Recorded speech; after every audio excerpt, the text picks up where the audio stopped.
And to that piece of lieutenant that's always on his podcast, bashing us, him.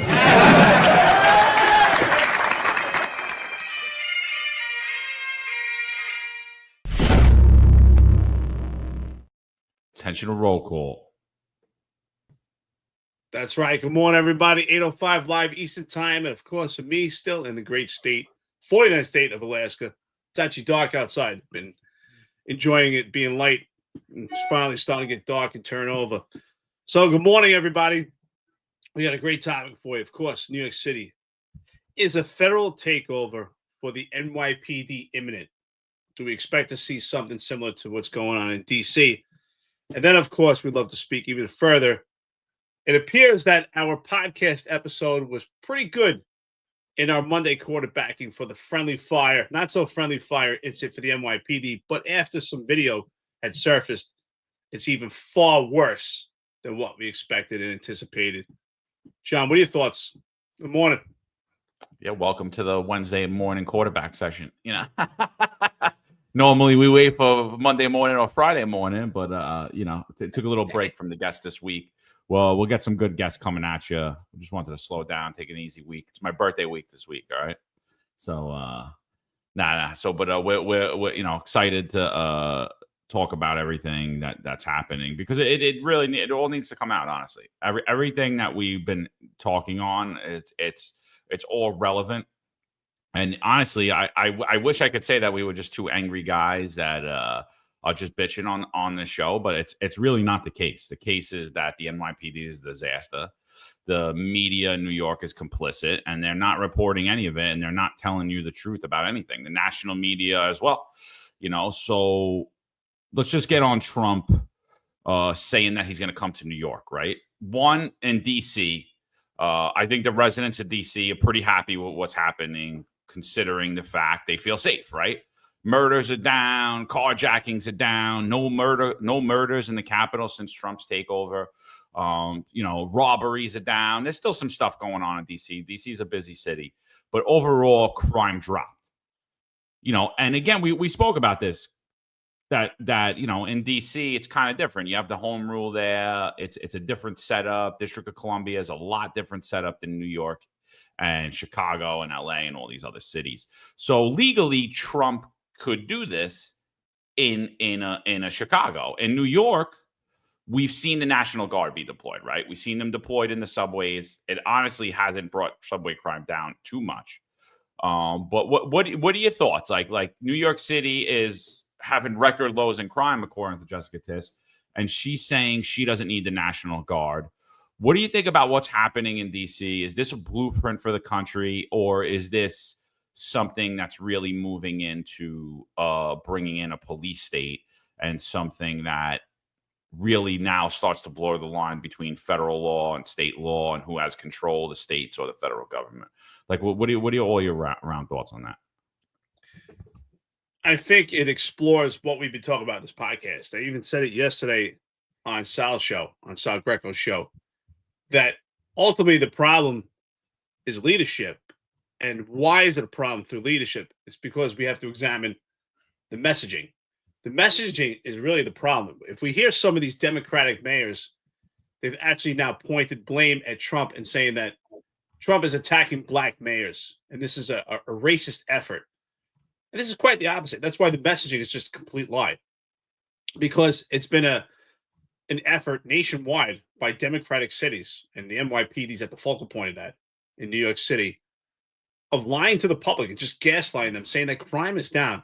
And yet the public looks and says, wait a minute, my eyes aren't playing tricks on me, right? I see, particularly in New York City, I see a disaster. I see chaos. I see pandemonium in the subways. I see mass shootings. But yet you tell me crime is down. How will you tell me crime is down and we see something completely different? So when we talk about the narrative control, I think that's the problem in messaging. So are we moving into a police state? Could be. Something we've talked about for about 3 years, John. You and I both spoke about that. And we had anticipated it would be on the Democrat side of things, right? But ultimately, this stripping away the legislation attack on policing as a whole in this country, I believe, has led to this. It's become a byproduct. So could it be a police state? Yes. I don't anticipate that, honestly. I think that I have to say, I do believe Donald Trump wants better, wants safer cities. And I think, unfortunately, taking the full grasp in this manner might be what's necessary at this point. So Veronica Electron, good morning, says martial law was inevitable. I don't know. I think this could be just kind of a blitz. I think ultimately what it does say is we see a clear problem with leadership throughout this country, particularly in democratic cities, in direct conflict with policing. And law enforcement has just been completely demonized. We see it with this diversity and equity infection. And ultimately, this is the byproduct that something has to be done. So I think these are extreme measures in desperate times. So, like, to me, I definitely don't think it's martial law. You're not watching martial law in DC. We're not. I don't think we're going to see martial law anyway. I think like a lot of people going overboard on that, especially the Democrats talking about fascism and this. Trump doesn't help himself either with his comments. He doesn't help the cause ever. But he's talking about, they would want a dictator if crime's so bad. Like I'll play that clip in a little while. But like dude, come on, bro. But he never helps. He never helps the cause, Trump. But like I don't think this is martial law at all. I do think it's a publicity stunt. I think it's the Roosevelt Avenue operation in the NYPD on crack. It's the same messaging. It's the same, we made this many arrests. We took this many guns off the street. What does it do in the short term? In the short term, it brings crime down. In the short term, it makes the people of DC feel safe. In the short term, it improves everything. In the long term, it doesn't do any of that. It doesn't change the leadership of the police department. It doesn't remove DEI out of policing. It doesn't bring back retention in the department. It doesn't recruit quality candidates. It doesn't change the training. It really does nothing, and to me, it's sitting there and it's saying like, well, if we need the National Guard and the FBI and all these other agencies to come in and do the police's job, why do we need the police? I mean, it makes a great case for me for defund the police. Like to me, I'm sitting here and saying, we're spending, when it comes to New York, we're spending billions and billions of dollars to fund this agency. And yet you're going to take FBI agents off their cases. I don't think that FBI agents are going to make great cops. I don't think that the National Guard is going to make great cops. I don't think that the ATF or anybody else is going to make a great cop. I just don't. I don't think they're going to understand the city. I don't think they're going to understand the people. Maybe if they grew up there, but they're not going to know how to police. Policing is a totally different animal from doing long-term investigative assignments. Totally different. Totally different. There's a totally different level of discretion. There's a totally different level of accountability, of scrutiny. And I think policing is the hardest job in America. And I don't think there's a lot of people that are actually even in that profession that do it well. So I don't think just throwing guys in there just because they're sworn law enforcement officers and they have a gun that they're going to do necessarily a great job, or they're not just going to wind up locking grandma up to get a number of an arrest. Hey, let's add to that 1094. 1095. Grandma Dim, we got a seatbelt off. She was texting. Let's go. No tolerance here, with 1095, 1097, and I just I question the long-term effects of this, and I don't really to like watch what's happening. And even if it took place in New York City, what's going to happen? Kaz Daughtry is still going to be the police commissioner. The deputy mayor, and Jessica Tisch is still going to be a figurehead. Eric Adams and his crony friends and his corrupt buddies are all still going to be running the New York City Police Department, and they're going to be solely focused on lining their own pockets and going out and party than anything that has to do with public safety, while they gaslight you with memes like this and some little classy, like cheesy videos that Kaz Daughtry is going to do. Great comparison. Excuse me, because you and I were spot on when we analyzed Operation Roosevelt, or Roosevelt, however you want to say it, for Operation Roosevelt, with Kaz Daughtry putting himself at the front with self-image and self-promotion about this operation.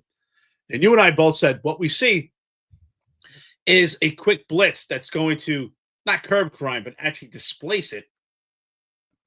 And the byproduct of that operation would actually cause the crime and the level of prostitution and the quality of life in that area to get worse. Because not only would it no longer be isolated to that area, excuse me, it would actually spread to other areas in the city and we would lose total control, which is exactly what happened. So to me, analyzing these things, like the blitz may be necessary just to get some federal oversight and federal takeover, but you want to make sure that if you when you take that type of action, that you then have a turnkey operation. We're handing it over to the police that's now effective. So to your point, John, you're absolutely right. Because when this is done, and I do believe this is going to be a short term, I don't believe this is holding any longevity to it. But after the short term, we cannot just hand it over to the same police department that we had a problem with. That would just could be completely ineffective and insane. We need new leadership, and we need better trained, better vetted police officers. And this is something that doesn't happen overnight. This takes decades. It took decades to get to this problem. It's going to take decades to fix. So I agree. The problem with this, it's almost like someone that goes through a crash diet, like the show The Biggest Loser. They go through a crash diet, they lose all this weight. And if you look at the years past, the contestants that were on Biggest Loser, most of them have not only gained the weight back, but far worse. Because that's what happens when you do those crash diets. You look great, and then when you start eating again, they end up gaining even more. And to me, it's comparable to this because they're not actually curbing crime; they're displacing it. So when the city, particularly in DC, is now turned over back to the Metro Police, if it's the same leadership and the same cops and the same situation, the same cover up when it comes to reporting of crime and statistics, it will not be a problem like it was before. It'll actually be far worse because not only will you have that problem in that DC metro area, but it will now be displaced to the outside areas. And this, I think, would be far worse than what we've seen before.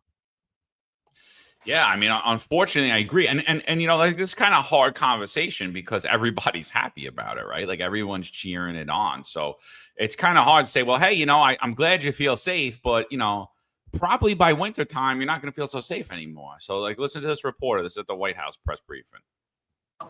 My name is Iris Tao. I'm a White House correspondent for NYPD, the sister media of the Epoch Times.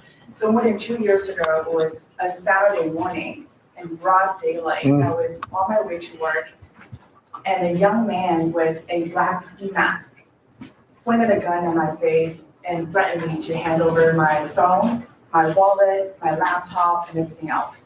And when I refused, he used the butt of his handgun to strike me across the face, in the cheek, or what some people call pistol whip me before running away. And that has deeply traumatized myself and my family. Ever since, I've never dared to walk in the street of DC at night ever, and my family was extremely worried. So, Mr. President, thank you so much for what you're doing right now. Thank you for being honest. Such incidents involved not just me, but also my family. If he had shot me, I could have died right there in the middle of nowhere without my families or my friends knowing at the age of back then, I think 23. Right. Just starting my career here in DC without even starting a family. Right now, I'm very blessed to have this opportunity. So you had a gun pointed at your head, and you probably figured that he's going to pull the trigger because these are animals that don't know what the hell. They couldn't care less. The pulling the trigger to him is a very minor event, and I'm sure he's done it before. So how did you?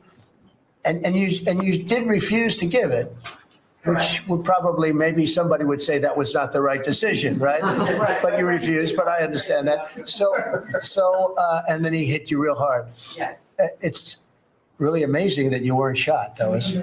I'm very blessed, and that's why having this opportunity to stand here to share my story today. One, I'm very grateful for God for allowing me to still survive to this day, but also to Mr. President. Thank you for now making DC safer. Thank you very much. For us, for our families, for my parents, on my behalf of my parents, and now my baby on the way. Thank you so much.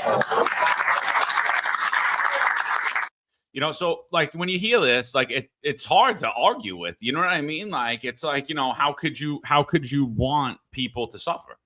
You know what I mean? I don't want anyone to suffer, but I also don't want I mean, listen, it's good in the short term, but like, what are we doing to fix these departments? What are we doing to fix the criminal justice system? What are we doing to get these? Because like let's face it, it's not just the DAs. It's not just the DAs. The judges are a huge problem as well. I mean, I went to court the other day. I was in the city. I think I was in court last Wednesday.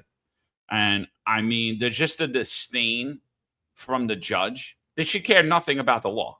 Everything was about her political leaning, had nothing to do with the law whatsoever. The department didn't even argue law. I was like, this is sick. I was like, am I in America? Or am I just trying to win a popularity contest here? And so it's really hard to argue with this short-term spurt of like, hey, let's just blitz everything and displace the crime, right? Because that's what they're doing. Like, they're displacing the crime. Like, that guy's not getting arrested that he did that. He's not getting found. He's not getting convicted. The people that are dealing drugs, the people that are on the streets every day in DC, preying on people, on innocent people, they've just been displaced temporarily. So, I mean, I applaud the move, but I'd like to see a lot more.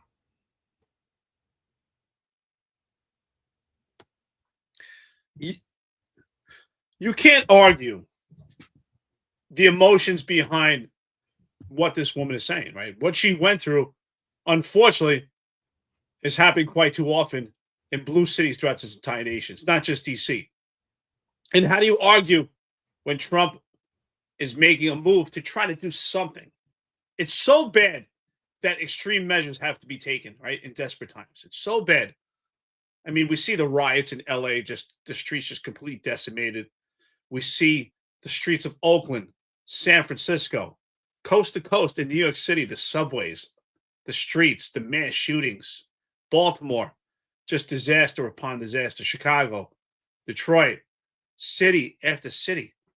And yet, what's the common denominator? The mayors will tell you Donald Trump is racist. They'll tell you crime is down, but you see with your own eyes, the legislation in these cities, especially with a focus on New York, is just upside down. Doesn't make any sense. So when you hear the emotions behind a woman that was involved in an incident in D.C., close to our capital, which is a place should be totally secure and safe, and it's far from that. I was in the Marine Corps, spent a lot of time in D.C. It's very similar to New York, and you just have some real decimated ghettos. I mean, the capital itself, the area around the White House is great. You have a lot of security during the day, but not too far from there at night. It's a whole nother world. I mean, you're one lane of traffic from a just complete different world over there. So, and that's what we see in cities throughout the entire country. So how do you argue this? So here's the problem also I see. And John, you're probably thinking the same thing. So if we did have some type of effort and say, okay, we're going to have a federal takeover, and this was long-term, and the current police department that's there will train the federal police force to do investigative operations, to do intrusive police work. Who would teach them at this point? Because the unvaccinated, they're gone. The most complained cop and the other cops that are out there with complaints, they're gone. The masculine cops, alpha men and alpha female, alpha women, they're gone. We have this complete DI infection, failed leadership. Who would actually turn that operation over? Who would turn that key? We don't even have effective policing, the overwhelming majority as a whole, to pass the torch. So that's another problem. So this is just that. It's just a blitz. And that's the reality. Trump himself and a lot of these people may not be aware. They didn't do policing themselves. And that short-term sigh of relief might just be enough for them right now. And they may not be aware for the storm that's about to come. Because I believe that's ultimately what's going to happen. It's going to be a storm, a shitstorm, and be far worse than it was before if there's no plan in place. Just as, when I was in the Marine Corps overseas, we've been doing it for decades. Unfortunately, it comes back to us, but we have trained other military forces. But who's going to train this federal police force? We don't even have the correct apparatus to do it. That's where I see the problem. If we had the ability to train them and say, okay, here's how you do policing, and actually, commingle and weave them together, the city police forces, law enforcement agencies, along with the federal police force, that could be something that works. But we don't have the people to do the training. I tell you what, after the friendly fire incident, watching that video and seeing what's going on, the unvaccinated, the most complained cops, the cops that have been pushed out with masculinity, they're looking pretty good right now. Yeah, those wicked Trump supporters, those guys too. Those guys are bad. We can't have them. Those people that live outside the city. not unless they live in Fort Lee, New Jersey. Then they're all right. But That's a different zip code. But Trump, like Trump, honestly, I as much as I like the guy and as much as I think he's hysterical, sometimes I'm just like, oh my God, would you just shut up? So he always gives the left something to go after him. I'm telling you, I think he loves bad publicity. I think he eats off of it. So listen to what he says here. But then he goes on television and says, "Oh, Trump is a dictator. He's a dictator." And a lot of people are so the line is that I'm a dictator, but I stop crime. So a lot of people say, if that's the case, I'd rather have a dictator. But I'm not a dictator. I just got to stop crime. He says people would rather have a dictator and stop crime. I mean, I know what he's saying. He's joking around. He's like, I'm not a dictator, but he always gives them something to hang on. And they're like, Trump said he's a dictator. Trump said America wants a dictator, And I mean, come on, it's not martial law. People are, I think, going way overboard on this. I just think, again, I think in the short term, it really is more of a publicity stunt than anything. I don't know the legality for doing something like this in New York. I know you could bring the National Guard in. Tish is saying we don't need the National Guard, yet they're in the subways. So I don't know. Obviously, you do. And I don't know. To me, I'm like, I question, to me, it always goes back to the Adams thing. You had the chance to revamp New York City and revamp this police department. You had a chance to let New York City see what it was like with a member of the DSA running New York City, Jumaane Williams. You had a chance to let people vote for a Republican. You had a chance to rally around a Republican. And what I'm hearing is you're just going to go in and temporarily save these mayors during election cycles so that they look good. That's what I'm hearing. So you're kind of buttoning up with the left, in my opinion. You're helping Mayor Mario Bowser out. You're helping her incompetent DEI police chief who doesn't even know what word didn't she know? She didn't know what's the chain of command. She was like, "What's that?" It's like, "Oh yeah, that's how you give orders, chief." So I think to me that's really all I got on it is just that. I just would like to see some more long-term solutions. I would like to see people have broken the law, whether it's in city halls, whether it's in police departments, whether it's in DA's office, whether it's the judiciary, to be held accountable. Hold them to the same standard you hold the American public to. One thing Donald Trump and Eric Adams have in common, they're both characters. And I agree. I think Donald Trump, because he's smart, I think he does it on purpose. He knows, he gives them little hook lines, and negative attention is better than no attention. So he knows how to keep himself very relevant and in the center of attention. I think he enjoys it. He knows it. He's like, I'll give them something. They're going to attack me on it. Right? Because he said, but I'm not a dictator. He knows, he's smart. He knows what to say. So clearly he likes the attention. I think he feeds off of it. And I think he's a character. He's funny. You got to admit, he's funny. Eric Adams is funny.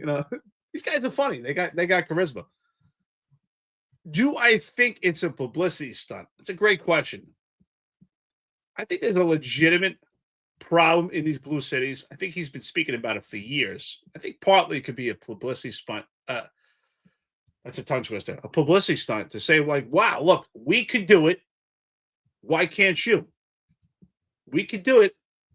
You've been doing policing for years. Why can't you? And to a novice who really doesn't understand policing, for instance, that reporter, she may look at that and say, wow, for this brief moment, I feel safe. Why can't the police department do it? And it does make you realize, for anyone that says, well, I'm not into politics, we hear that quite often. We hear that from cops. So I don't want to get into politics. Guess what? You're in it. You're in it. You need to face it and realize that politics weaves into policing. It's supposed to be apolitical, but it's not. It weaves into policing. Watch John Shell. Watch Kaz Daughtry. Watch Jessica Tisch. If you tell me that politics is not weaved into policing, then you're being fooled and you're not paying attention. And if you don't pay attention to your leadership, well, then pay attention to your unions because it's even more prevalent there. And it shows how politics is interjected and especially infected policing throughout this entire country. So I believe it's a short-term blitz. I think that they don't have a turnkey operation, and this could be far worse than it was before. So ultimately, we need new leadership in police departments throughout this country and blue cities. We need better mayors. Again, look at New York City. We have this total focus on three clowns, Cuomo, Mamdani, and Eric Adams.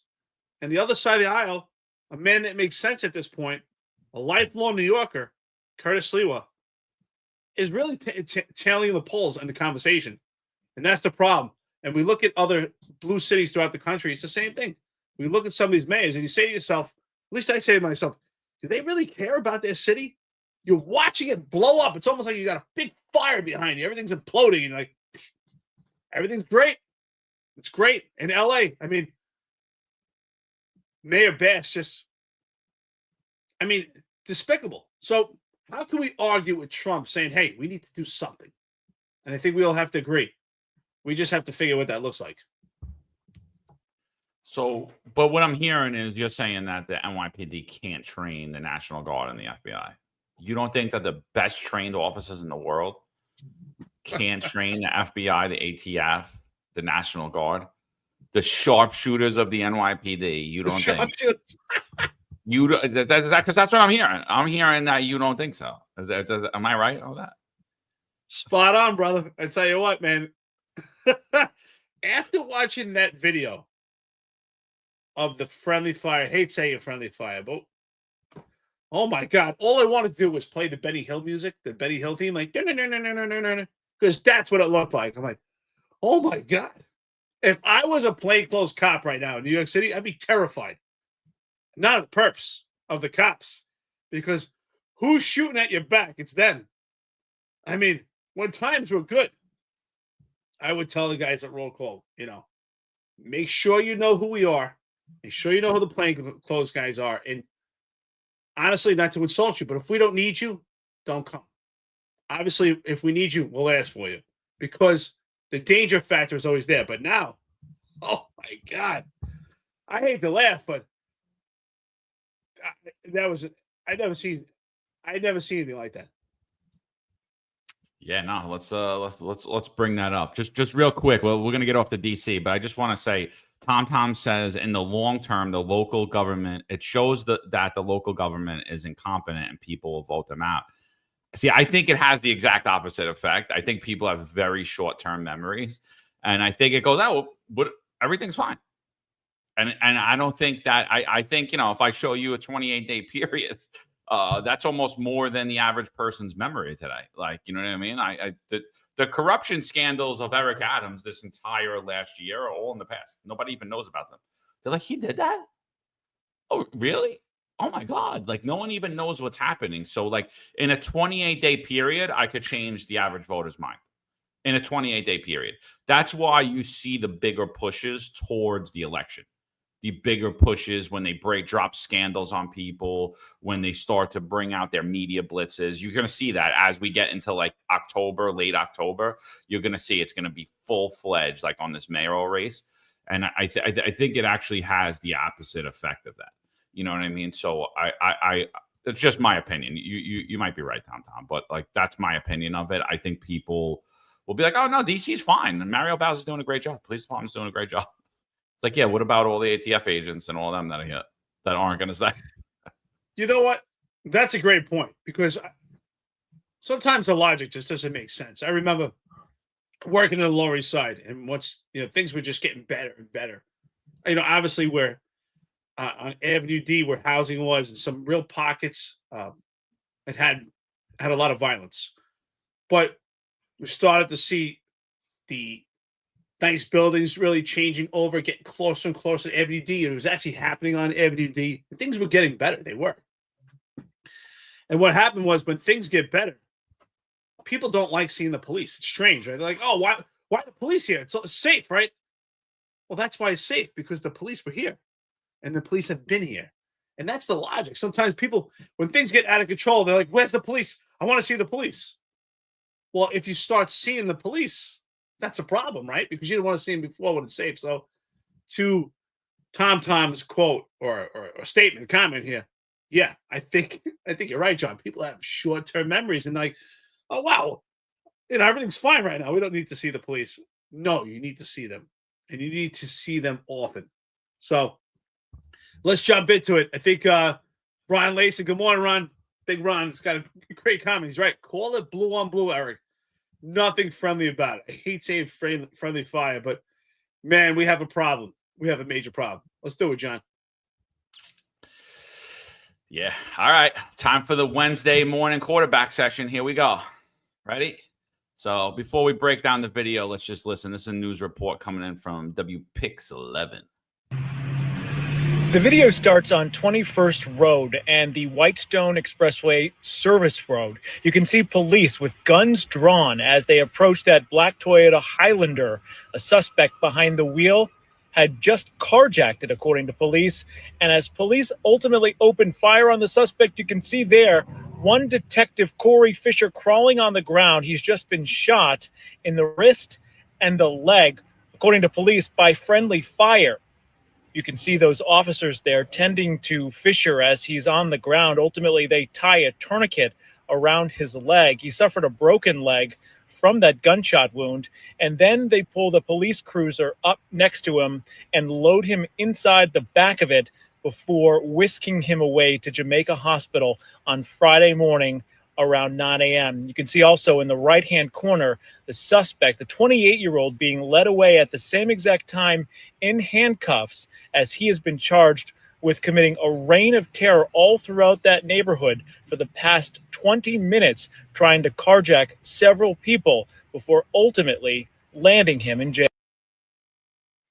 All right, so what you guys saw there, that was basically what we described to you on Monday, right? We said that the plainclothes unit comes in on the unmarked, cuts off the perp who just carjacked the car, right? Clearly, the cops know that that is an unmarked car and those are cops. Clearly. I mean, they're not looking, no one is looking at that cop car. Cop car's following them, right? They're yelling, police, police, police. They block them in. Here's the problem. So you see the one kid here, the one cop here with his gun to the windshield. Now, I can't tell you what he saw or what he didn't saw or what he thought he perceived. I don't know. We don't know. And I'm never going to judge and say, I don't know what he saw, if he thought the guy was reaching. Again, the call did come over that the male had a firearm. It's a carjacking. This is a felony car stop, right? Clearly, like, we don't see car stops like this.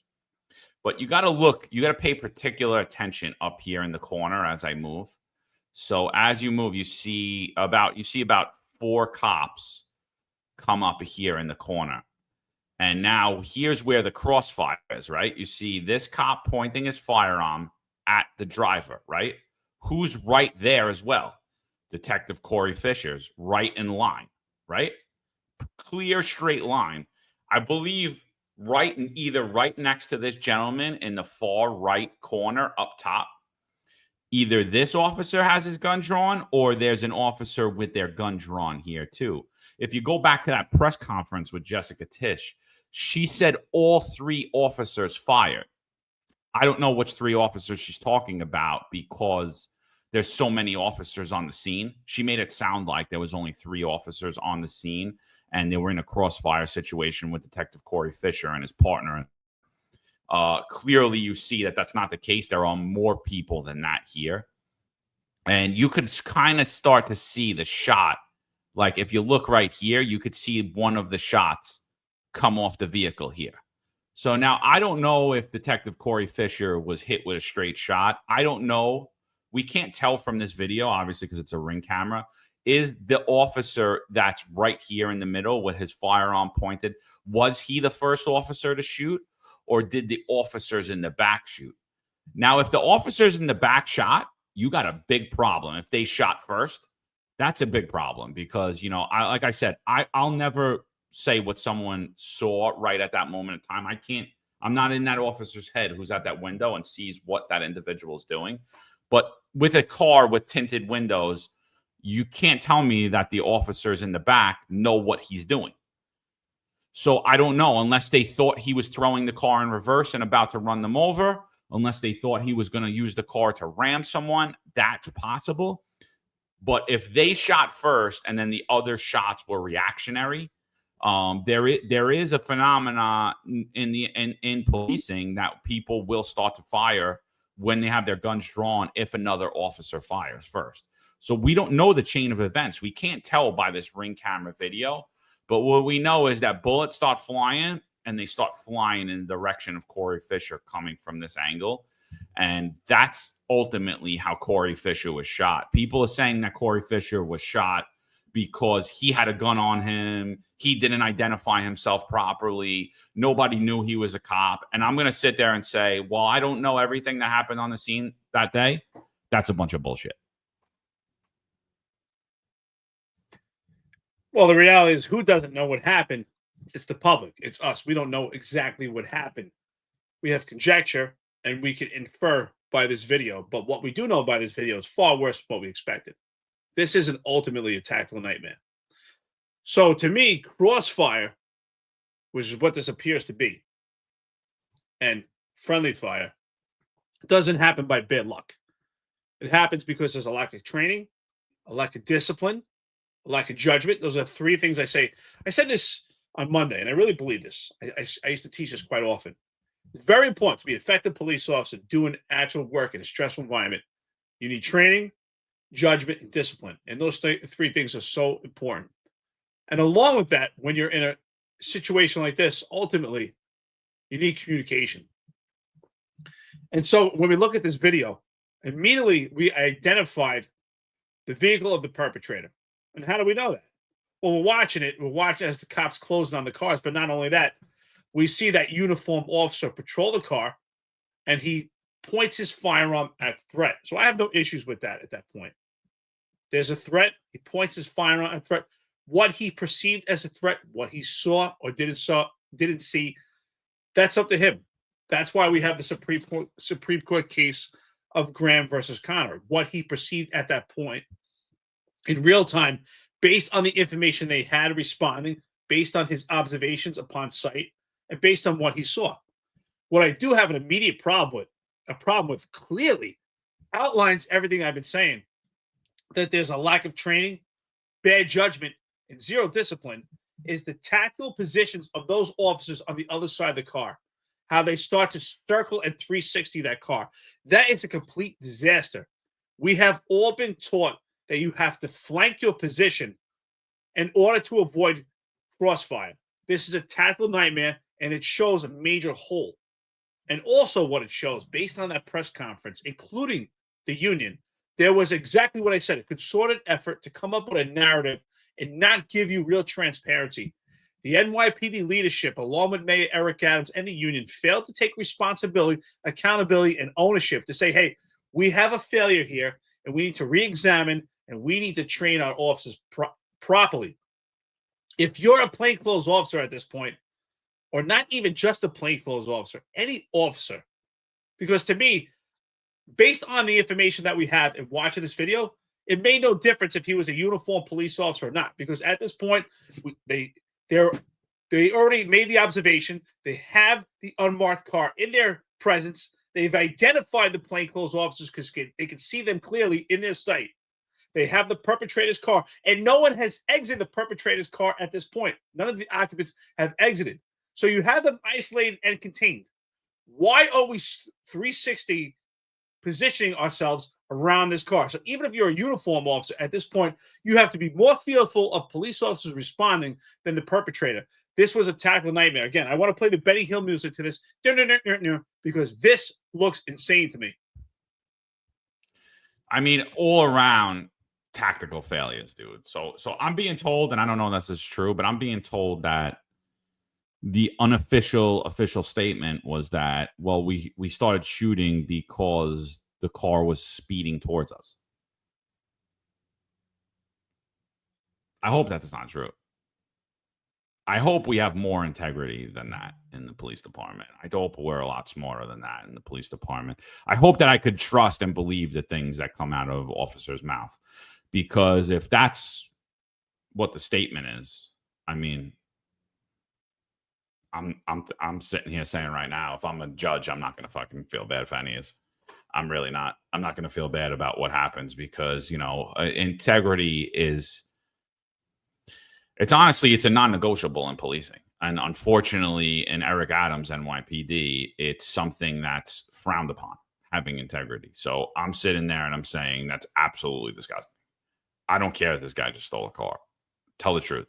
Tell the truth about what happened. If you messed up, tell the truth.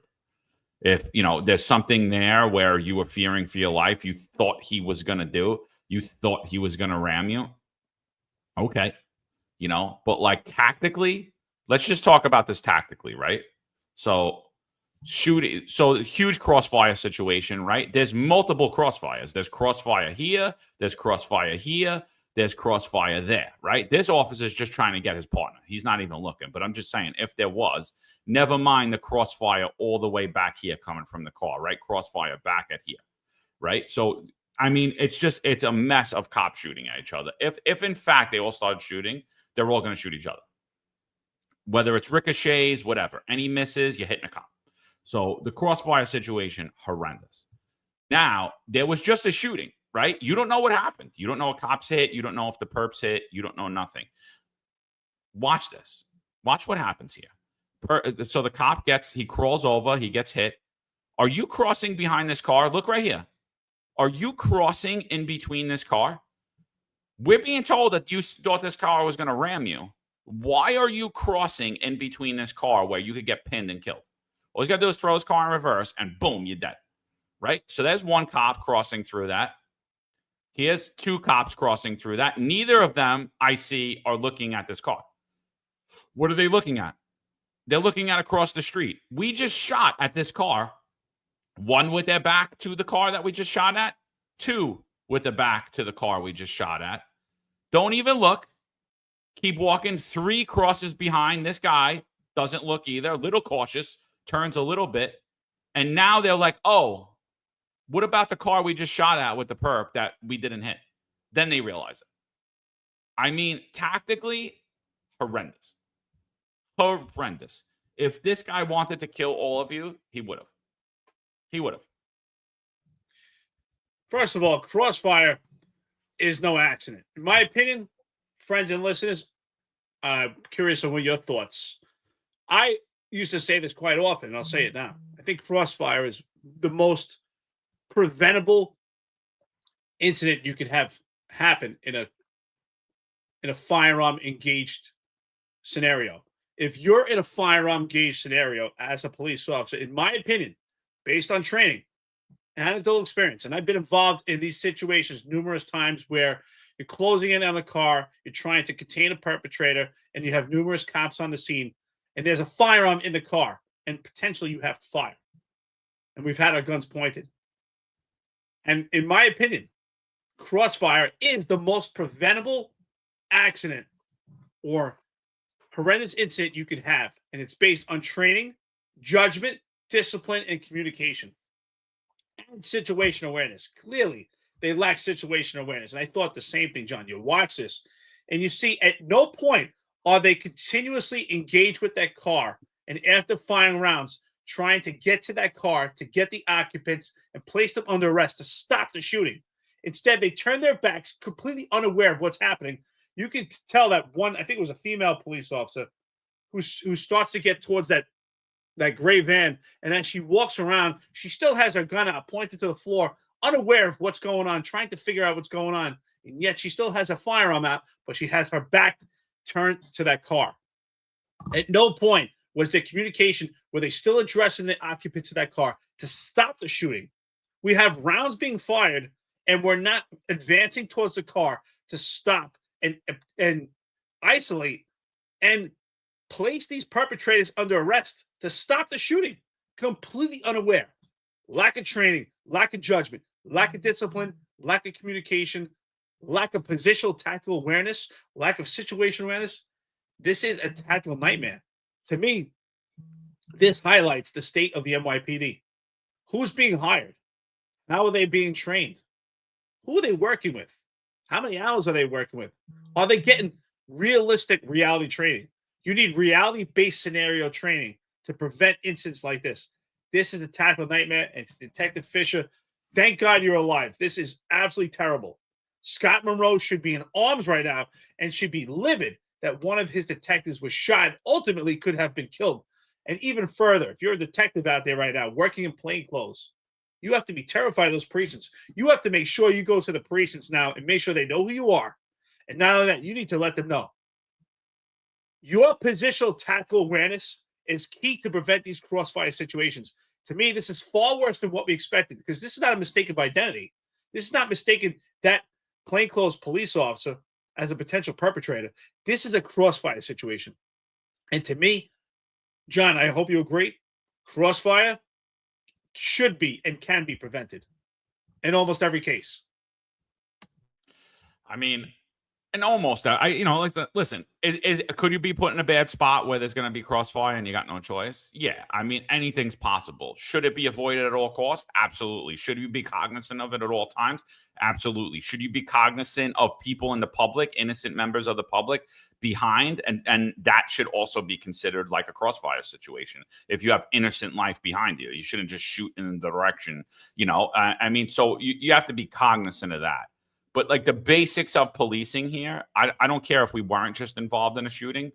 Why would you ever cross in between the car that stopped and your RMP so you could get boxed in and killed like that? That's just basic. That's just any car stop, right? They should have came from around the RMP, right? And then,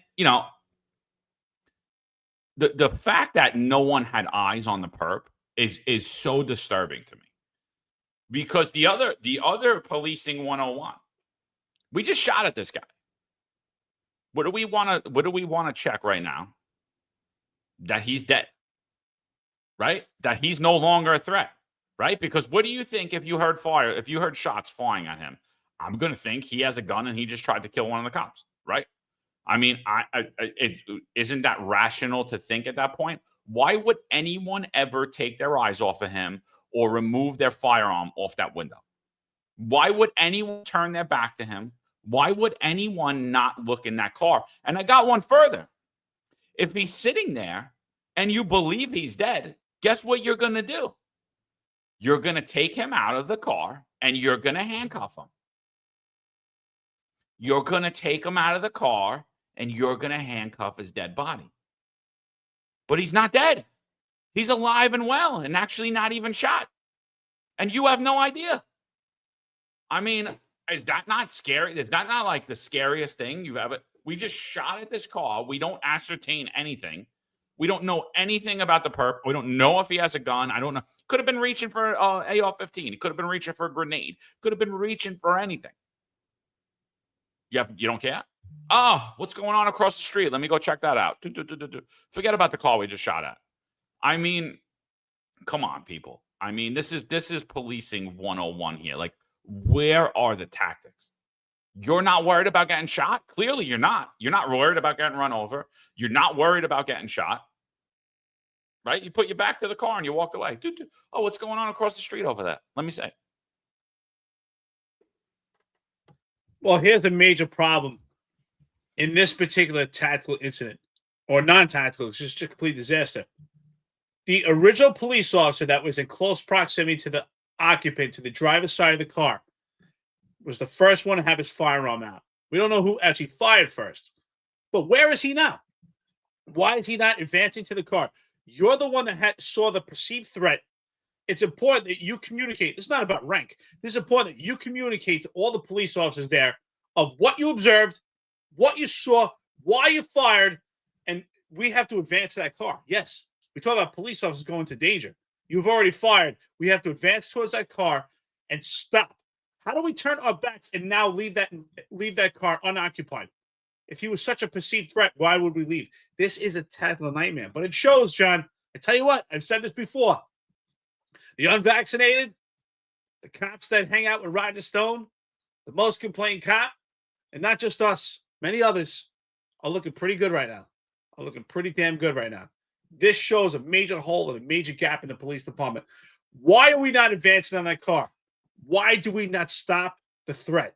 That car, it potentially, what we're seeing right now is the threat, the occupants inside that car. But instead, we have a tactical nightmare.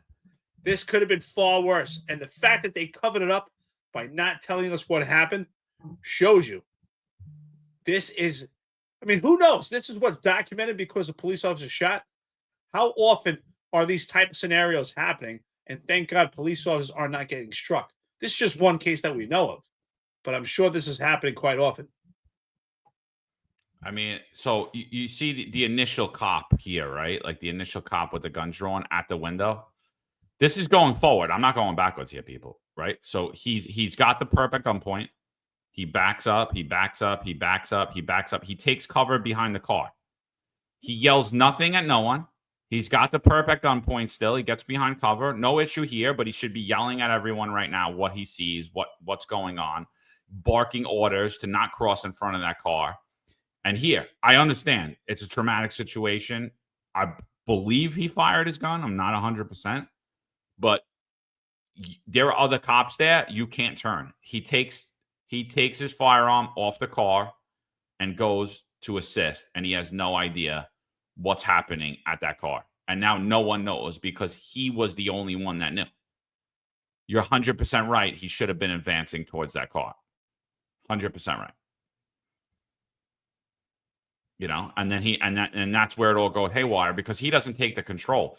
Right there and then at that scene, I don't care what rank you are. You're the boss. You're the boss. You have full knowledge of what happened. You're the boss. I was on a job where this guy he made a bad business deal, and the business partner comes in, shoots him in the head a couple of times, chases his wife down the block, shoots at the wife, and then he goes in the guy's house. My CO makes a bad call, and he's like, "Let's go in the house." I had information from the house that I was next to that the perp was still in there. He had information that the perp left, so he's like, "No, we're going in while we're waiting ESU." Now it was a mansion in the house, and anyway, long story short, we searched this like 7-bedroom house, 5-bathroom house, 4 floors, and the last room. One of my good friends looks into, almost gets his head blown off because there's a guy waiting in the far right in the corner with his gun out. And he shoots at my partner. My partner misses. My partner pulls his head back. Didn't even have his gun out anymore at that point. Pulls his head back. And now, so we have him stuck in this closet. And the only way to get to him is to breach the wall, right? Is to breach through the door and then run in. So we obviously weren't going to do that. We were holding the door, throw the gun, blah, blah, blah, this, that, the other thing. We put it over the radio, but there was so much chatter that nobody heard it. Nobody heard what we were putting over. Shots fired, shots fired, shots fired in the basement. We have the perp down in the basement. Nobody heard it because there was so much chatter over the radio. So I'm still yelling at the door, throw the fucking gun. I'm going to blow your head off. Let me see that gun or I'm going to come in down and kill you. You know, I'm yelling all this stuff. My partner's kind of in shock. And there were 2 other cops down there with me as well, yelling the same thing. One of my friends was a Marine, was waiting at the door for him with his gun pointing at the door should he come to the door. I was bladed in another behind the couch taking aim at the door. Perps all the way in the back to the far right corner in that room in a closet.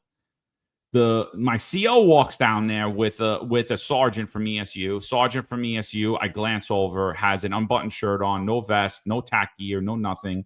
The CO walks down all nonchalantly, and they're talking as if they're about to go get breakfast. And I immediately see that they don't understand what's happening. And I'm yelling and screaming, "Let me see your fucking hands." Blah, blah, blah, blah, blah, blah, blah.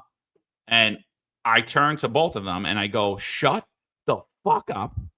There's a guy in the room. He's right there. He just popped a shot at us, and he's barricaded in there." And the sergeant goes, "Hold that door. If he comes out, shoot him." I'm like, "Yeah, I was planning on it." And anyway, ESU goes up. They tack up. They're down in a very short time. We were down there for a while. They didn't take too long, but they tack up. They come. They put the ballistic shield to the door.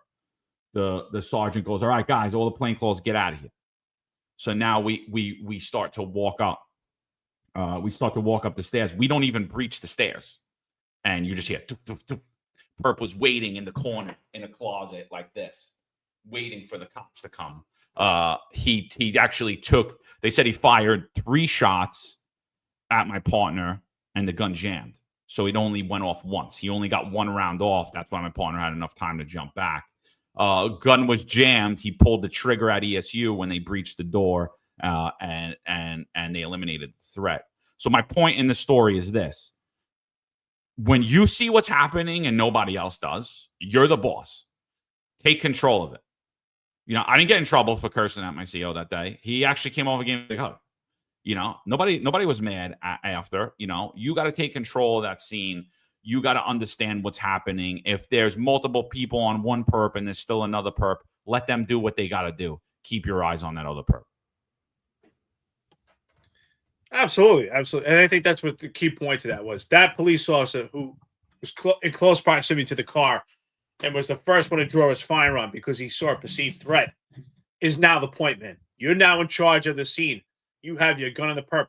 And yes, I've heard people talk before about tactical retreats. There are times that's necessary. But when you're actually firing and you're in close proximity, now you have to advance on that car. We have to stop that threat. Rounds are fired. And what's even worse, you look at it, while that police officer who was the first one to see that perceived threat and does a tactical retreat to the silver van, there's still police officers in a crossfire situation still doing a 360 position around the occupant's car of the perpetrator. Absolute disaster. Clearly zero communication, zero discipline, zero training, and ultimately bad judgment because crossfire, in my opinion, in almost every case can be prevented. Are there situations? Yes. Could it happen? Yes, but I would say it's extremely rare. With good training, proper judgment, and good discipline, it can be prevented in almost every case. This is a nightmare. Right now, the firearms instructors and the police academy should be getting together and picking this thing apart to prevent this from happening again. We need training. The training, obviously, is subpar, not up to standard for the academy and those that are in service. We need reality-based training. And you know what, John? Maybe after this podcast, they'll get it. Well, I hope so, you know, because that press conference didn't seem to make us any more confident. If anything, it made me less confident that any of this stuff will actually even be addressed or it'll just be completely swept under the rug. You know, so and I think that's, you know, I just started reading Lenny Levitz's book, NYPD Confidential, and I was just blown away at like the first couple of lines. Like I was almost stuck on the first paragraph of it because he was basically saying like there's many cultures in the NYPD. He didn't say it. A Chief Joe Guido, I believe. He said there's many cultures in the NYPD, but corruption is the main one. And I was like kind of blown away by it because he's talking like, you know, 1970s, 80s, 90s. And I was like, wow. And, you know, I think we're seeing a return to all that. And so, I mean, I'm just flabbergasted by that press conference when I see that, because he goes in to tell a story about how the NYPD was covering up this tragic murder of a police officer and how the NYPD rewarded the incompetence of this officer's partner. Right. And how they were having these press conferences about how this officer was a hero, the partner, when in fact he wasn't, and he failed to report that his partner was missing, and his partner was missing for a long time, and she was lying dead somewhere. And so at the press conference, it was all about deflection. And just like we saw there, right? It was a huge deflection. I mean, so again, I'm going to say it one more time just because, you know, the forces that be will make it to be like that we somehow support bail reform or we somehow support what's happening in Albany. This perpetrator would have never been out if not for bail reform. He was on parole. He was arrested the day prior. For fare evasion down in the subways. So if traditionally without bail reform, he would have been remanded, he would have been held in the precinct, wait to see a judge the morning. He wouldn't have been eligible for a desk appearance ticket. More than likely, you would have notified his parole officer. His parole would have been violated, and he would have either had to serve out a longer portion of his sentence or the remaining portion of his sentence while out on parole. That does not happen because of bail reform. He's out on the streets, right? So he's able to commit more crimes. But like we told you on Monday, and for those of you that didn't watch Monday's episode, I highly suggest you go back and listen to it. Because earlier this morning, this man stole another vehicle. He crashed into a construction site in New York City's first precinct, covers like the Soho area, downtown Manhattan, right? And he crashes in the construction site. There is a narcotics detective doing an authorized off-duty paid detail, meaning he's in uniform, at that construction site or nearby the construction site. He goes over and he places this man in handcuffs. He tells the responding officers, which is the first precinct, that he believes the car is 16, meaning he believes the car is stolen. And the officers don't check the car, don't try to contact the registered owner. The man has no ID on him. And so they decide to write a summons to somebody with no ID for fail to present the document. And they let him go. People, my point is this. Does Albany have something to do with this? Very little. It does. But this could have been avoided prior to this. And Albany has nothing to do with the tactical nightmare that's in this situation either. So, so is this on Albany, Eric? Is this what should the press conference have been about Albany? Should have been a piece of it. But to sit there, get off your vacation. Meanwhile, your boy comes showing up in boat shoes, coming from out east, looked like he was still on vacation. He should have stayed on it. Should have called in sick.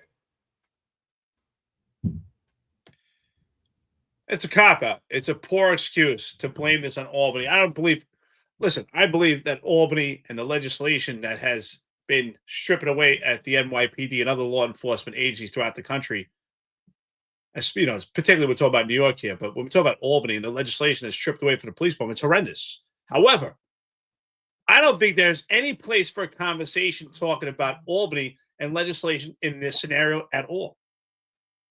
It doesn't matter if the legislation has stripped away or it was during good times. If someone is wanted for a violent crime or any crime, it's not that perpetrator that pulled the trigger that caused this incident. Yes, did the perpetrator create the scene and the scenario?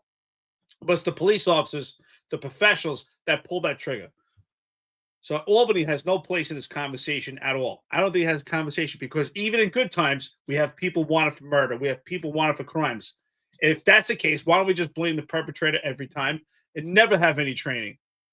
But to me, when we watch this video, and this is ultimately which I find a problem, I can't pinpoint it, but based on what I saw and just the positioning of the first officer that retracted his firearm, that had the perceived threat, if the threat was there, I mean, we can't question that. It's what he saw or she saw. I don't believe he was the first one to fire. But if we go back to it, based on what we see, I don't think he was the first one to fire. I do think he fired, but I don't think he was the first one to fire, which I think is extremely even more problematic. This, to me, is a major, major problem. I think it was one of the officers in the back that started firing first, based on what I saw. I could be wrong, but I don't think he was the first to fire. Yeah, I don't know. The video's too grainy. I can't really determine who fired or how many shots were fired, or I can't even see the third officer that fired. So I'm not sure. I'm honestly not sure. We've slowed this video down. It's on X if you want to take a look at it. WPIX 11. You can slow it down. Really hard to tell. A lot going on. And again, it's from a Ring camera, like a few houses down and across the street. I think we really need to see the body camera to go on that. 1786 says NYPD training sucks. Guys at the range don't train you to shoot. They train you just to pass. I never felt I learned anything from NYPD range. All I learned was how to be a dick. Range guys treat cops like shit. So there's a couple of things there. One, you know, it's really, I don't blame the range guys at all. And I don't blame them for having an attitude. And honestly, I would be a lot worse than them if I was put in that scenario. Like way worse, because you have a bunch of morons with guns, a bunch of high school kids with guns that have no idea how to use them, no idea how to shoot them. And your job is actually, to make sure that they qualify, to make sure they pass that certification. Your job isn't to train them tactics at that time. Now, I know a lot of the range guys, and I know a lot of the range guys that were pushing for more training for you guys and pushing to treat you tactically. We would go to the tack house sometimes. I don't know if you guys were ever involved in any of those simunitions scenarios. They traditionally gave it more to the plainclothes units than they did to patrol, and I think that was a huge fail. I think after Sean Bell, one range instructor came up with a great tactical course where you were like ducking behind cars, you were walking while you were shooting, and he tried to simulate an actual firefight. And I think that was a great training that I only went to once, and it was probably the best training in my entire career. And in between that training, you were running and doing push-ups to simulate you being in a stressful situation and your adrenaline flowing, and the whole time they were yelling at you and screaming at you. And I thought that was one of the best. I take it back. I think that was the best training I ever had. I did it one time, and I believe that took place in about 2008. So it's not the range guys, And again, if you're in charge of 50 idiots and 30 of them don't take what they're doing that day seriously and don't understand that, hey, you could get someone killed today on the range today. Because people get injured on the range, bro. I know someone that got their eye blown out on the range because someone can't shoot a target that's 5 feet in front of them and instead dinged a pole, and the ricochet went into someone's eye and the glasses didn't protect them. So I mean, it's a serious day when you're on the range. You're there to qualify. You're there not to learn tactics that day. Tactics should be done without actual firearms, without actual ammunition, and should be taught whether by the range instructors or by training. That we have this whole training bureau in the NYPD, right? You have all of these people employed to train you. So I don't blame the range guys for giving an attitude, and I've gotten attitude from a lot of them, and a lot of times undeservingly, but I understood it because I would be the same way. I'm glad we're bringing this up. I see a problem on both ends. So I get it. The police officers and recruits that go to the gun range to qualify on that particular day, they're not there for training. They're there for execution, right? There's a complete difference, right? You're not there to be trained. Your training was supposed to be applied before that. On that day is execution so that you're qualified so that you can continue your pistol license and be an active full-duty police officer. But with that being said, I think it's problematic on both sides. It's a problem that's been going on for years, and I've been saying it for forever. There needs to be a change. For one, it's not a good environment. This department is just far too big and too massive. But to have just two small gun ranges in the police department is absolutely horrific. With police officers, so if you're in the NYPD, you know this, but if you're watching this and you're an outside law enforcement or just a police enthusiast, think about this environment. So you have one location to qualify in Brooklyn, and then you have one location in the Bronx. And both of them, but particularly the one in the Bronx, is so antiquated, it's horrible. It's a horrible environment, and police officers are there by the hundreds. There is not enough space to accommodate all the cops in these rooms, in these small little trailers.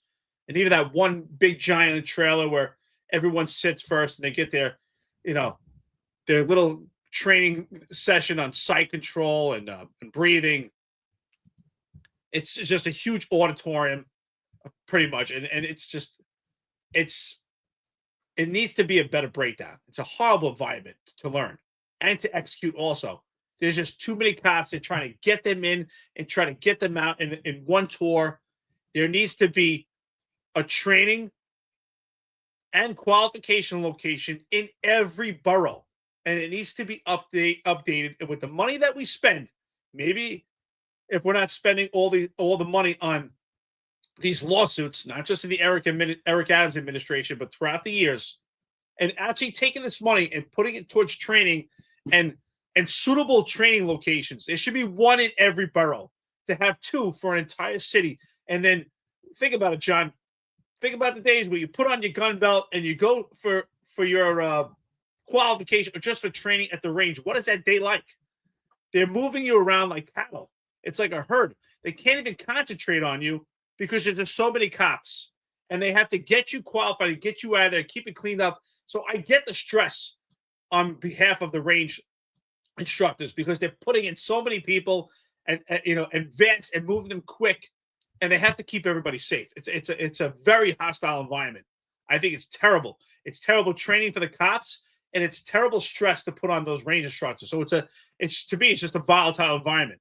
And I blame the NYPD for it because we've never had a fix to this. There needs to be one in every borough, maybe even more than that, but at least one in every borough that you qualify. But bringing hundreds to the Bronx in this antiquated location with just trailers and you can't even get a good training environment. And then you're put on the line with 50 or 60 people.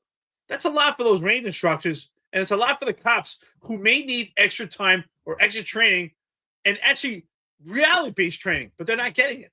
To qualify twice a year, you need training behind it, but they're not getting it. I think those locations are absolutely terrible. So you know what's funny? One of my projects when I got to building maintenance was there was all these like shooting ranges across the city. Inside of precincts, like borough-based, like the 122 had one, 77 had one, all throughout the city. I think 111 had one, 69 had one. So in every borough, and in some boroughs, you had multiple, right? There were ranges throughout the city. So I get there, and they have this project that they had drawn up for years. And I don't remember who the chief was at the time, but he's like, listen, I need all these done, and I need them all done in like some ridiculous time frame. And I'm like, and I know I got a million other things going on, but I'm like, all right, whatever the time frame was. And the basis behind it was that they were going to take these ranges and not convert them into actual shooting ranges again, right? There was tons of asbestos down there, so every range had to be abated. You had to get asbestos removed from there. You had to get all that stuff out. And then they weren't safe either because like lead going off, like you need to constantly change and update those filters. If anyone knows, like even as much as we hate the Coney Island range, as much as you know about how often those filters are changed and how much they're going in to keep that area safe and clean and up to standards for you to actually be able to safely breathe in there. Like that wasn't happening back in the day. So we abated the ranges. We kind of made them just look like how they looked at the point. But there weren't any more points there. And what was supposed to take its place was this simunitions using like a virtual reality based system, right? Whatever the range instructors came up with. So I thought it was a great idea. We have some real wild stuff now where they have like 360 views. They could actually put you in like a real scenario and teach you tactics and put you in these scenarios using a fake gun and going out. And this was supposed to be training in addition to you going out to going out and qualifying just with your firearm. This was where they were going to teach more tactics, more team tactics, put you in these crazy scenarios where crossfire is present. And I think it lasted one cycle. So the city spent all this money. It was a great idea. It was a great program. It was a program that could continue to be improved upon, right, as the technology improves. And now today the technology is insane, right? You could even just put the headset on and throw somebody on the range and they're in the 360 view, put all these people in, or you could put in that whole surround screen in that whole 360 environment with cameras and break down exactly what people did and what they did wrong. But the department, honestly, this is the results of a diminished, demoralized department. You don't have the staff and the training. They don't have the time to create the curriculum. They don't have the time to get these people trained. And guess what? The precincts can't lose the bodies to go there and actually train. So it all fell to the wayside. So now you just have these nice ranges. I wonder what they use for today. They're probably like dorms. People are probably sleeping down there. They're probably couches down there. Well, that's my point. Any active retired here, you want to comment? I mean, think about Brooklyn. The Brooklyn range is very small, right? And there's only so many cops that actually can go there. And even that's kind of antiquated. But the Bronx range itself is so antiquated with those trailers. It's so out of date. It's not a good environment to train.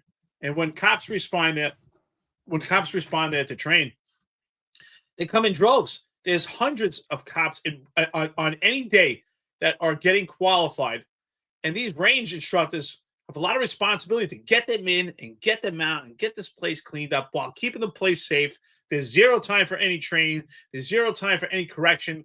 There's zero time to even just analyze your shot placement. So I think that part could be it could be injected into your day of execution, which is a qualification day. Yes, not time for training, but there's never any after action report, right? Something Rob Lucas talks about with training after action, but there should be one also done after you're shooting. They just don't have enough time. There's too many people. There should be a time to analyze. Okay, let's look at your shot placement. Okay, your shot placement is high to the left. You know, you have too much trigger pull. It's too much to the right. Maybe you're breathing too heavy. Your shot placement is all over the place. You're not looking through your sights. And these type of things are not being discussed because they just don't have time. There's too many cops there. That's a horrible environment. Didn't we hear from former Commissioner Bratton that the Bronx range would be, that money would be invested into it? It would be an epic training center. Where is that training center? Where did that money go? Did it go to the Tim Pearsons and Eric Adams lawsuits? I mean, where does that money go? This is an investment that has to be done. Training is so important. But having two for an entire city of 35,000, 30,000 cops, what do we have now? It's never going to be effective. It's a disaster. Yeah, dude, it's really scary, dude. And then like we did the podcast on Monday, and I got a lot of shit from some people where they were like, "Oh, dude, you guys are so hard on them," and I'm like, "No, absolutely not. We're not hard on you. You're just letting rounds go on New York City street. What if you lived in that house right there behind that car? What if that was you in the seat of Detective Corey Fisher? I'm being hard. We're being hard. Eric's being hard. Marlon's being hard. I'm like, I don't think we're being hard enough. I think I'm holding back a little bit about what I really want to say, because I'm like, it's absolutely disgusting. And I'm just gonna break it down one more time. Like, we're held accountable for every round we discharge, all times, right? Strictly accountable, unless you shoot a cop. Then you're a hero.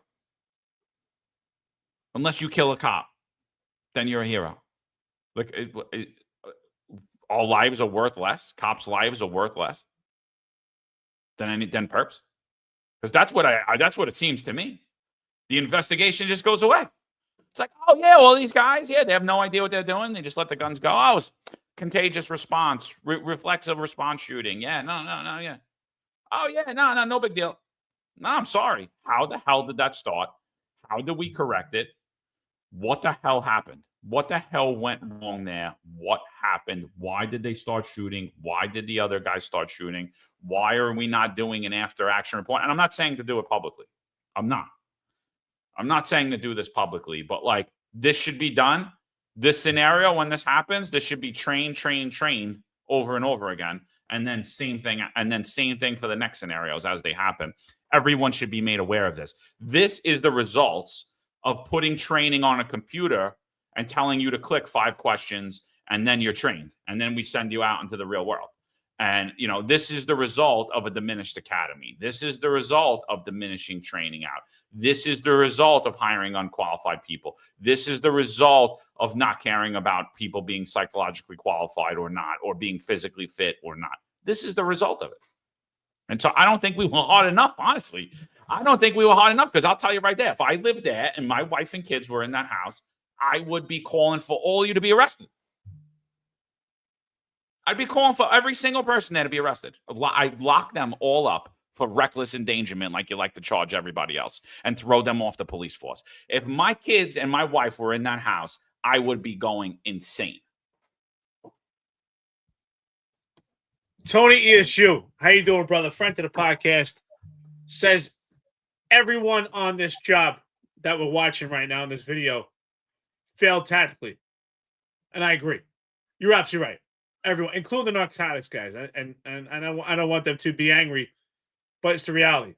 Everyone failed tactically here. However, crossfire can be prevented, and crossfire can lead to the death of a fellow cop. So are there tactical errors here on behalf of all? Yes, that we could pinpoint and pick out and find. Absolutely. Absolutely. And I can tell you this, John, I'm sure you agree. I've been involved in a lot of situations constantly working the Lower East Side, working the 120, working the South Bronx. And I made many tactical errors myself. Plenty. So do my cops. And every time after a situation, we would do like an after action review, what Rob Lukash talked about here. And we would go over it. Like, what do we do right? What do we do wrong? And I had no problem. Like, you know what? Think about it now. Here's what I did wrong. So, yes, are there tactical errors? There will always be some tactical errors. It will never be perfect. And that's why it's important we do an after action review. But that's why I think it's even more important to hone in on crossfire, because crossfire, I think, is easily prevented. And can avoid, God forbid, deaths of our own. But John, to your point, fantastic, brother.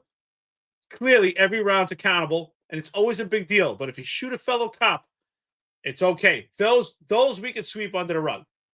This is a nightmare. That's what you're saying. And think about it. Active or retired, we only love each other in death. I mean, God forbid, if Detective Fisher had lost his life, he would be detective first grade, posthumously promoted. There would be, talk about how great this was. This is sad. You know what, Detective Fisher, God bless you. I'm glad that you're doing well, but I hope this doesn't happen again. And if it does, the person will not be as lucky as Detective Fisher. This is a complete nightmare. We're watching this, and those cops were exactly what you said. They crossed it in between the cars, and yet we still did not advance to the car to apprehend the perpetrator. This is absolutely disgusting. And yet, Jessica Tisch was talking about how this is NYPD's finest. We made a complete scapegoat. There's a rehearsed effort to find the scapegoat. That was Albany and the perp. Really? Was the perp even that much of a threat? Because the cops are running away from the car and not even addressing the perpetrator in the car. Not even advancing towards it. This is a nightmare.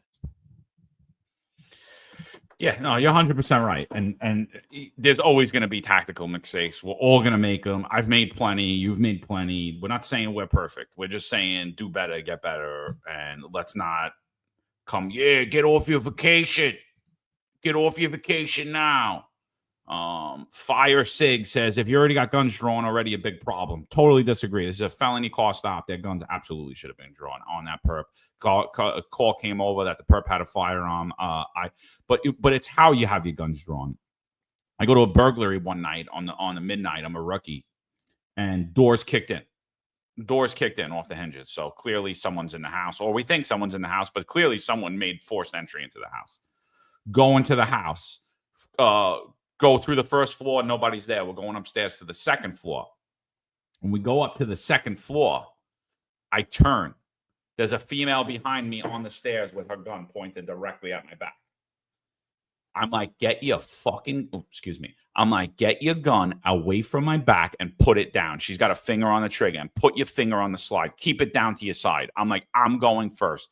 Get your gun off my back. Right? I cross a certain threshold. I go up 2 more steps. I cross a threshold. Guess what happens? I break a barrier where there's some type of crazy house alarm, and the alarm's like, where it jolts me. And I'm like, holy shit. If I didn't stop, if something didn't tell me to stop and look behind me, I'd be dead, because she would have pulled the trigger. She would have got jolted by it. It was the loudest noise you ever heard in your life. I was like, oh shit, what was that? And so, we continued to we backed off until the alarm calmed down, because we couldn't hear each other. I was like, wait for this alarm to go. Let's wait for this alarm to go. We backed back down. We got more people there, and then we were able to contact the homeowner. We cleared the upstairs after. Nobody was there. Person must have kicked the door. Alarm went off, and then it must have stopped at some point until we got there. But it was craziness, absolute craziness. Do I fault her for having her gun out? No, but it's how you have your gun out.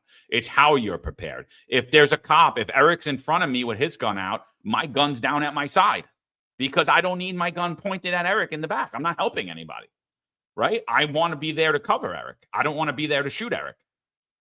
And so, no, this is a felony car stop. Absolutely, their guns needed to be out. So I totally disagree with that.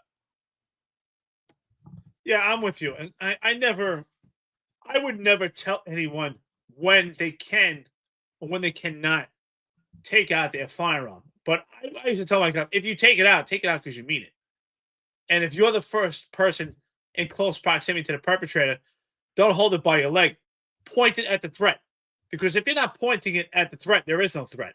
Now, as far as you're 100% right, any cops that are in position tactically behind the first cop to deploy their firearm should be in a position, maybe the stool position or that gun down by your leg at the alert position, but not at the ready. I mean, there's just major holes in this. Again, are there always going to be tactical errors? Yes, we could always analyze it. We could always do better. But crossfire, and I'll say it again, and I used to always say it, and if anyone disagrees with me, I think crossfire in almost every situation. I know that's hard to say.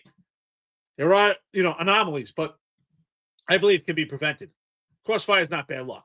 Crossfire is training, judgment, discipline, situation awareness, communication. It's all those factors that are important to do police work. And it has to be drilled and drilled over again. Tactically, is this a problem? Could we argue whether the narcotics officers did the right thing by putting their car in front and stopping that car? Yes, I mean, it's good. It stops the car. But did they put themselves in a position tactically bad while firearms are out? Yes. But those cops also circling around at the back, making a 360 position, creating more crossfire, potential for crossfire is absolutely terrible. But it does resonate everything and validate what we've been saying. Who are the cops being hired? What are their qualifications? How much training do they get? But you know what? Eric Adams said, John, we don't have a crime problem. We have an image problem. You also have a problem in training. So yeah, you're right. You got a great image right now. But what's more important, the image or the product? And that's why I said it should be diverse in qualifications, not diverse in image. But according to Tanya Meisenholder, there'll be 30% females by 2030, and people will have sex with animals, and they'll have sex with, it will be mostly gay. That's more important. It's more important who people here sleep with, who they love, what they identify as, than their qualifications. That's sad. Yeah. It's completely insane. So I think last question for this one. Do you think that this is going to get deemed a good shoot or a bad shoot? Like, what are your thoughts on that? I personally think they're going to do anything and everything to cover this up, and they'll use any poor excuse to justify why those rounds were let go. Oh, I think it's already been determined. That, to me, the press conference already revealed that it's complete cover-up. They've already said how great the cops did. This is New York's finest. I think it's already been determined. It's been a concerted effort. Don't worry, Scott. We'll say it's a good shooting. Just don't argue with it. That's what happened here. Yes, I believe it's already been determined, but publicly, yes, it's going to be determined a good shoot, and they found their scapegoat. Scapegoat is Albany and the perpetrator. Yes, I think it's a complete cover-up. I think this is going down as a good shooting. I wouldn't even be surprised if any of these cops that were involved in this crossfire that fired their weapons and shot Corey Fisher get promoted. They might get promoted themselves also. So, yes, I think that this is going to be a good shoot, and they want to sell this. Maybe they'll do some promotion ceremonies with the community, and the community will forget about it, talk about all hunky-dory stories. Yeah. Pat Donahue says the chaos after MOS being shot is something that is difficult to judge. All focus shifts from the cause to drop MOS welfare. I'm curious about the average time of the job of the UMS on scene. One, I'll give you one thing. I'm shocked at how many are actually on the scene. I'm shocked that the 109 even has this many cops. That actually, I was like, wow. I was like, oh, so there are a few cops actually working today. Congratulations. They're not at some post or somewhere else where they shouldn't be, just standing around being potted plants. So that's one. Two, I'm going to say right now that besides the narco guys, everybody else has under 5 years. Everybody else on the scene. And that is your average patrol person. Your average patrol guy. I was talking to a kid that just resigned from the job. He's going to come on next week. And he was saying that he never even worked with anybody that had like over 10 years on. He doesn't even know anybody. Never worked with one person this whole time on the job. He's going to come on Wednesday. It should be an interesting conversation. But yeah, I know I don't even have to say it because I know what the tax numbers are, who on the scene or anything like that. I'm saying it. Look how they move. They're not moving like well-trained, confident people to me. And I get this is a traumatic, stressful situation. But if you were properly trained and you were in these positions before, you'd move a lot differently.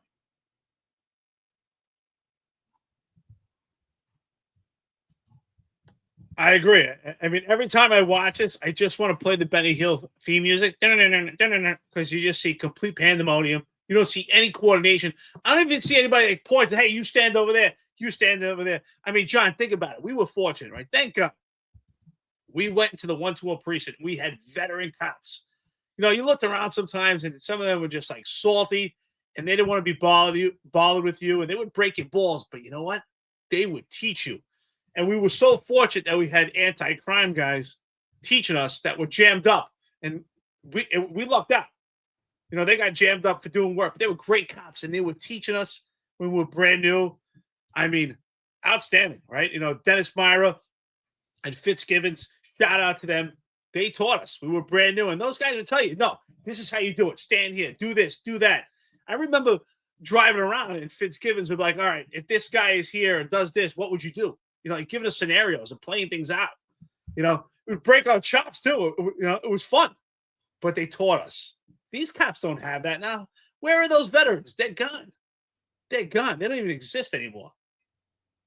And that's who teaches the cops, because the training has always been kind of subpar. But we did have that to supplement. We had cops that passed the torch to each other. But those veterans are gone. You know where they are right now? They're podcasting. Or they're doing it, or they're working in another agency, or they're in another profession. That's where they are. So the deputy mayor of public safety and the chief of department are too busy trolling on social media all morning to care to address any of this. So what they did is they had DJ come down and they swore him in. But prior to doing that, they were just playing games on social media. Like I saw, like everyone was sending me Shell's thing. I got all these anonymous people DMing me. They're going to announce Kaz as the police commissioner this morning. I'm like, get the F out of here. Like that was it. Sal and Eric was saying that shit. Like they're not doing that, but they were sending all these tweets from Kaz. I'm stepping aside. We're making an announcement. The mayor put out a thing. I'm meeting with Kaz Daughtry. John Shell posts this and says it was a great run. And look, you know, I think that it's great what's happening with DJ, and I think something that you and Sal and one of the members of the Finest Unfiltered family had brought up that was really a vital thing was like, why the hell is he being sworn in as the deputy mayor of public safety who has zero police power, who can't carry a gun? Why is he being sworn in as that? You know what I mean? Like in every other agency, he's sworn in as a sworn law enforcement officer with arrest powers, which the deputy mayor of public safety does not have. Now, do I think it's a great thing to bring him here and do a little publicity? I do. But it's the way they go about it. They clown around like nothing's happening and all's well. Meanwhile, 3 weeks in a row, there have been mass shootings in New York City. 3 weeks in a row, there have been multiple shootings every night in New York City. I mean, the Bronx is on fire. The Bronx is burning, people, and they got time to play games like this. I mean, I don't see it. I'm like, and FYI, I personally think that if DJ was the deputy mayor of public safety, he would do a much better job and is probably much more qualified and reasonable than Kaz Daughtry is. Listen, you know, good publicity, good attention for police departments. It's always healthy. The community loves it. But to what point? I agree with you. I mean, you know, Sal and I spoke about this. You know, we talk about that. They should have sworn him in as a police commissioner, but instead they swear him in as the deputy mayor. It's laughable. But you know what? Shout out to DJ. Hell of a kid. I think that we really drilled down and examined this shooting. And I just want the messaging, you know, on behalf of myself and the podcast is it's not meant to hurt cops. This is meant to help them and to make them better because there's no outlet out there. The unions and the leadership and Eric Adams, they're all in bed together to come up with a storyline that sells perception management, that controls the narrative. And the real narrative is that you need more training. You need qualified police officers. You need a healthy environment that you could be. I mean, how are you supposed to handle a volatile situation with a potential perpetrator when you have to be more concerned about who are the cops behind you? Tanya Meisenholder wants you to ask who they slept with the night before and what they look like and how tall they are. But now as a cop in this system, you have to look back and ask, have you been trained? I mean, how long are you on a job? This is scary. This is scary. If I was in, not even just plainclothes, any police officer right now, this is scary stuff. You deserve, this is not a knock on you. You deserve better training. You're out there putting your life on the line. You deserve the best training. You deserve a training environment that you can get good training. That Bronx range is a piece of shit. And the one in Brooklyn too, you deserve better. But what about the bathrooms, Eric? They're really nice and clean, and like, you know, I think you're being a little hard on the range. Yeah, you know, and you know, I feel sorry for those range guys too. They worked it. I mean, you work in the Bronx range. The thing's terrible. First of all, I remember, and you remember every time you wash your hands in that bathroom, it's either scorching hot that you would burn your hands like it was boiling water, or it was freezing. It was never middle ground, right? Those toilets never flushed. You know, you're a man, you go to pee at a urinal, it's already to the top. That was a disaster. And then they tell you, oh, go wash your hands so that you don't get any lead in your system. I'm like, really? This is the choice. You either get lead in your system or you get a bacterial infection from those bathrooms. Yeah. No, but they care about your health. There's no soap in the dispenser. The bathroom's absolutely disgusting and falling apart.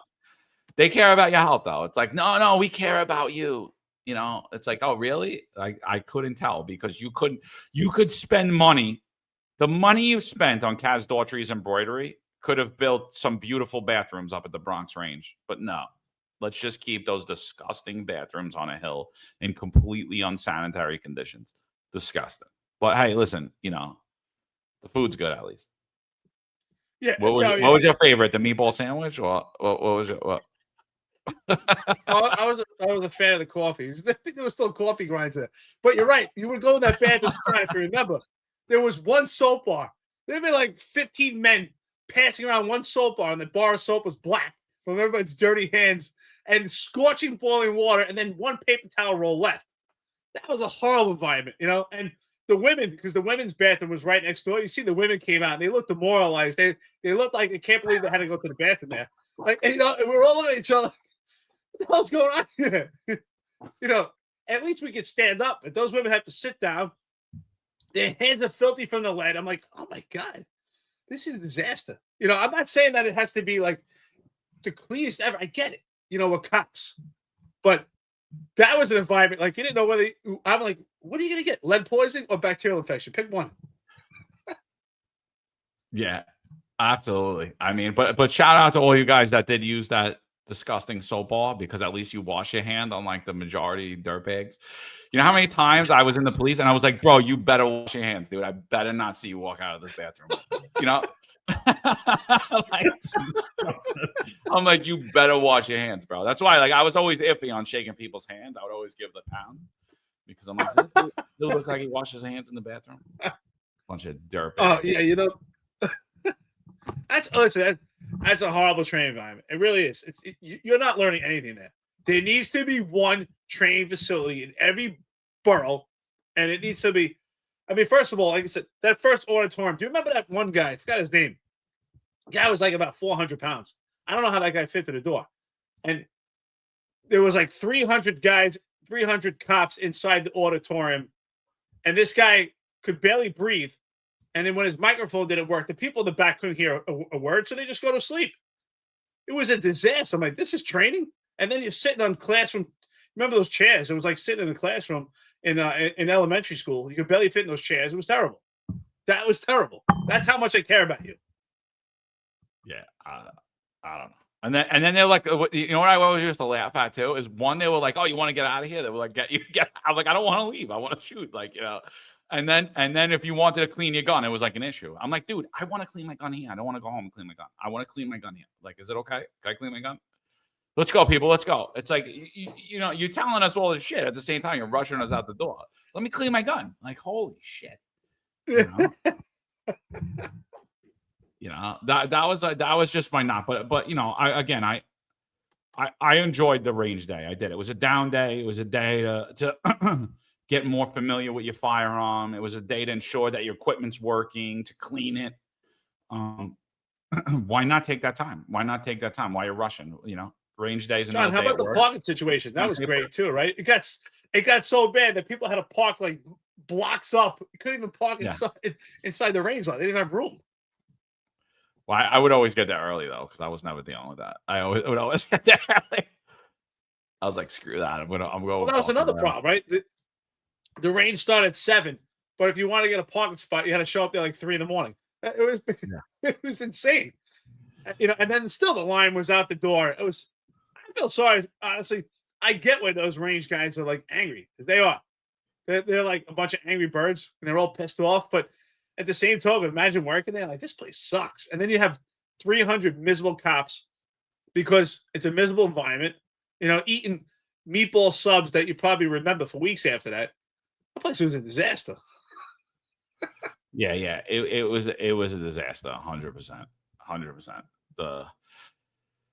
I mean, whatever. Supposedly they'll get a new facility, you know, they've been trying to get a new facility for the last decade. So, you know, who the hell knows? Lifetime? Yeah, exactly.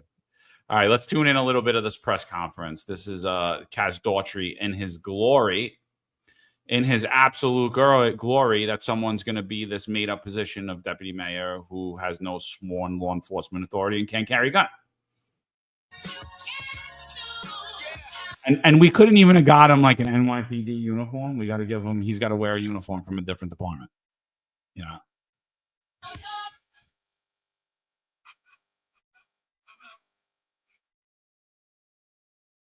It's only new uniforms for Kaz Daughtry. Kaz Daughtry is still embroidery, not the DJ.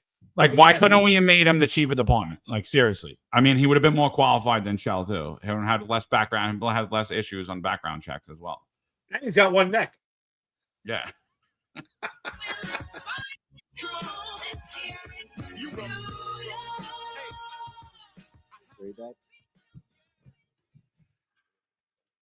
Good morning, everyone.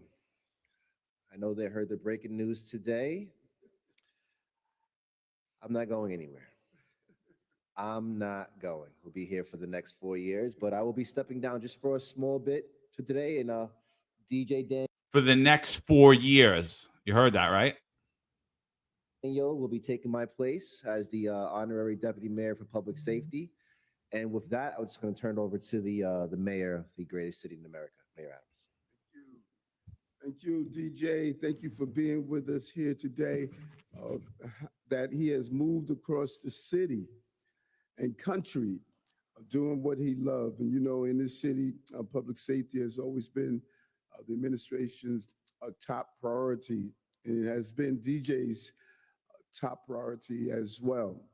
He has set the Guinness Book of World Record for being sworn into the most law enforcement agencies, by being sworn into over 1,300 law enforcement agencies across the city, across the country, 1,350 to be exact, including high-profile roles like the New York City Police Commissioner for the day and an honorary member of the U.S. Secret Service. And today, we're proud to add one more role to this list of achievements, and that's the Deputy Mayor for Public Safety for the City of New York.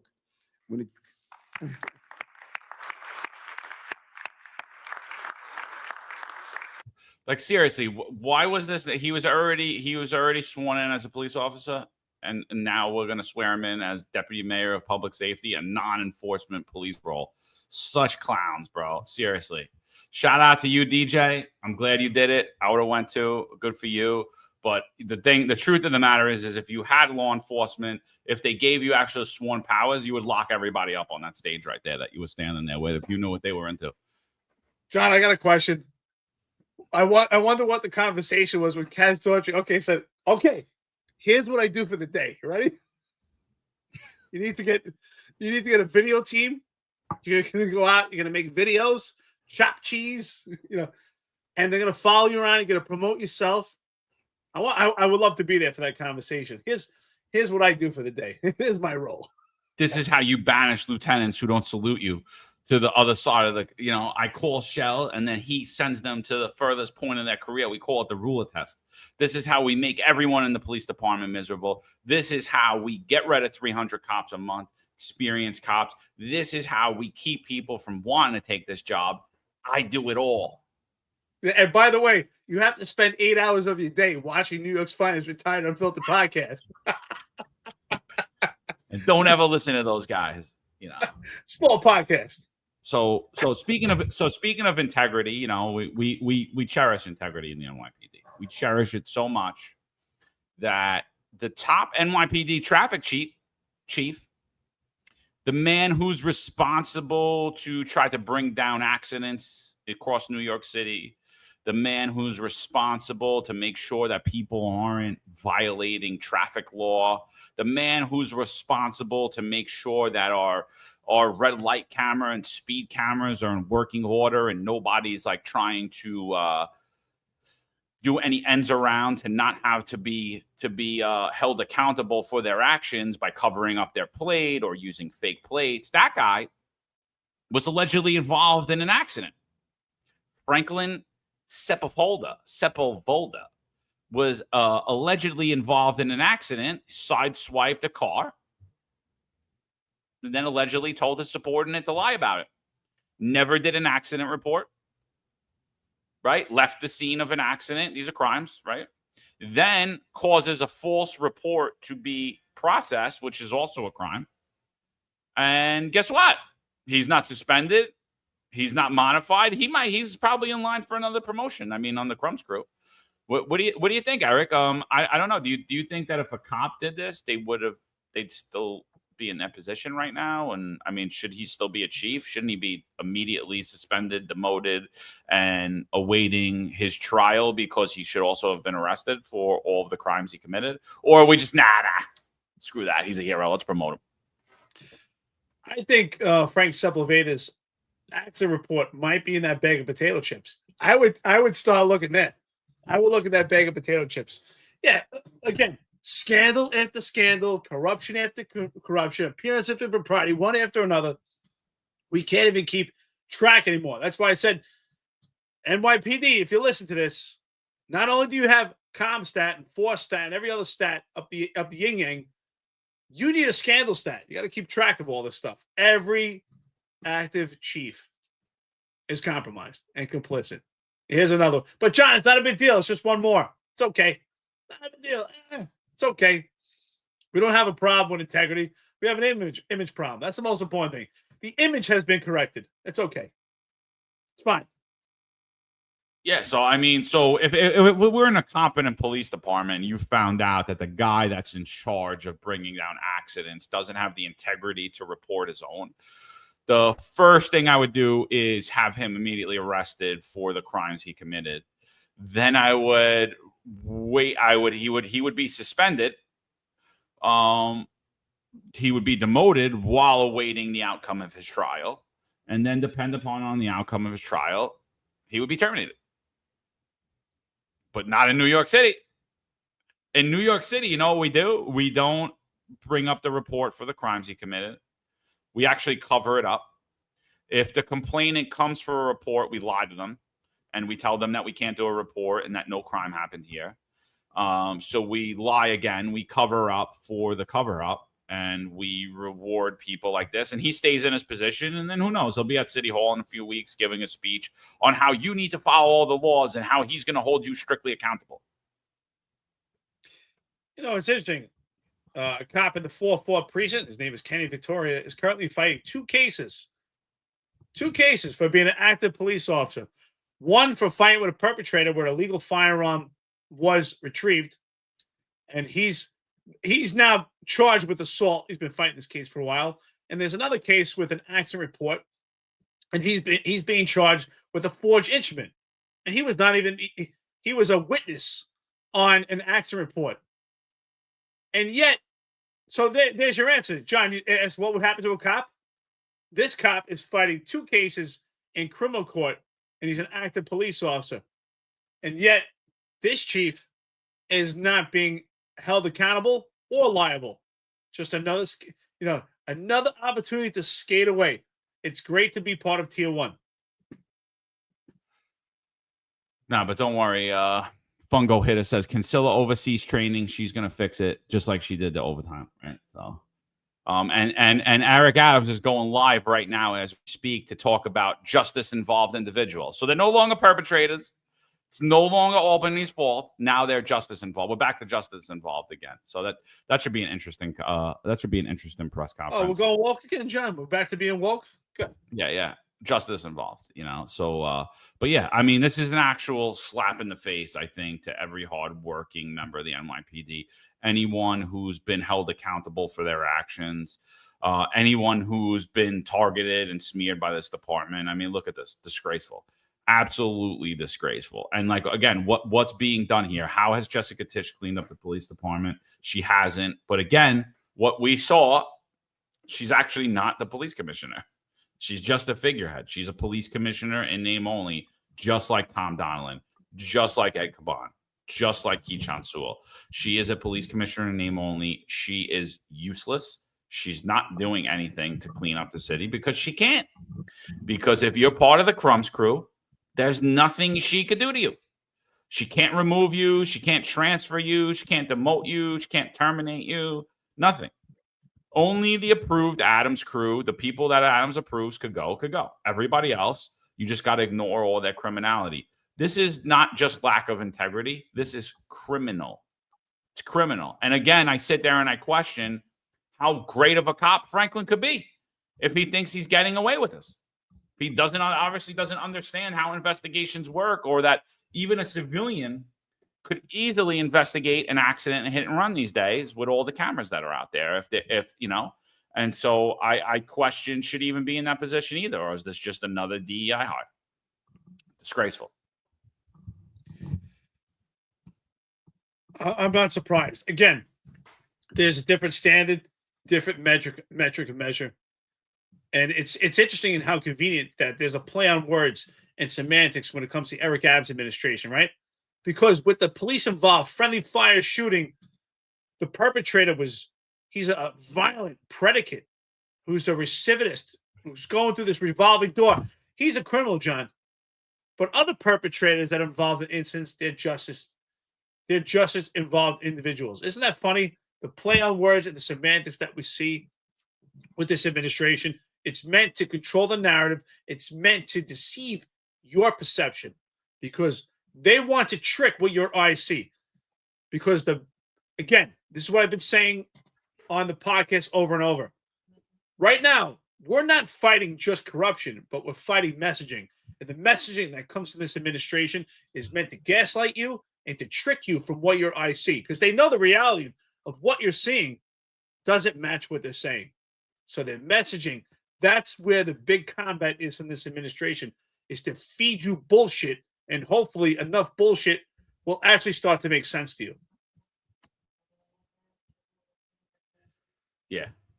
Ridiculous, dude. And so apparently the NYPD Internal Affairs Bureau actually could investigate threats, right? So what happened is an off-duty cop was arrested for making telephone death threats to a Queens woman. Now, if he would have did it, and this Queens woman was actually a Florida woman, and he would have did it over the internet, that would have been a federal crime, like what happened to myself and Eric. But they weren't able to investigate it. They didn't even take a report for it.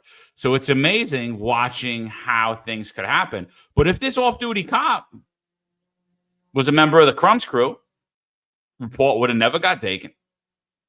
And it would have just got treated the same way that me and Eric were treated after our kids were threatened over the internet. So I just find it funny that, congratulations, IAB could actually do a simple aggravated harassment investigation. That's amazing. I can't believe it. It must have been Travis Rutherford. I can tell you what. Do you think he sent the cops to do you think he sent the Florida sheriffs to the Queens woman's house too? Or? I wouldn't be surprised if he did. But this does highlight what we've been saying and what I've been saying. I no longer will refer to the Internal Affairs Bureau as the Internal Affairs Bureau. To me, they are the Selective Affairs Bureau. How convenient that this case, an arrest is made, but in the case where John and myself where our kids were threatened, the lives of our kids were threatened. The NYPD can't take a report because we were in Florida. Can someone tell me what the difference is, please? Travis Rutherford, can you tell me? And by the way, I called Internal Affairs 2 weeks ago when we spoke, John, and I asked to speak to Travis Rutherford. So, Travis, we know you're watching this, and you refused to call me back. I don't know why you're scared to call me back. I just want to know that fancy letter that John received. I haven't received mine yet. And I spoke to someone, they had my apartment number wrong. I also want that fancy letter that says that we proved our case. Can I get my letter, please? Internal Affairs, if you're watching this, I'll give you my address again. You have it. So I'm sure John Shell has it too because he researches this also. Just get it from him, please. I honestly, dude, I think they removed you from the complaint because I'm not even kidding. Because I think that they went on that line so hard that it was because I live in Florida that they had to do something because it didn't make sense for you, right? So like it ultimately went back. So they're probably just like, nah, Eric never called. Eric never called. I don't know what you're talking about. Eric never called. You know?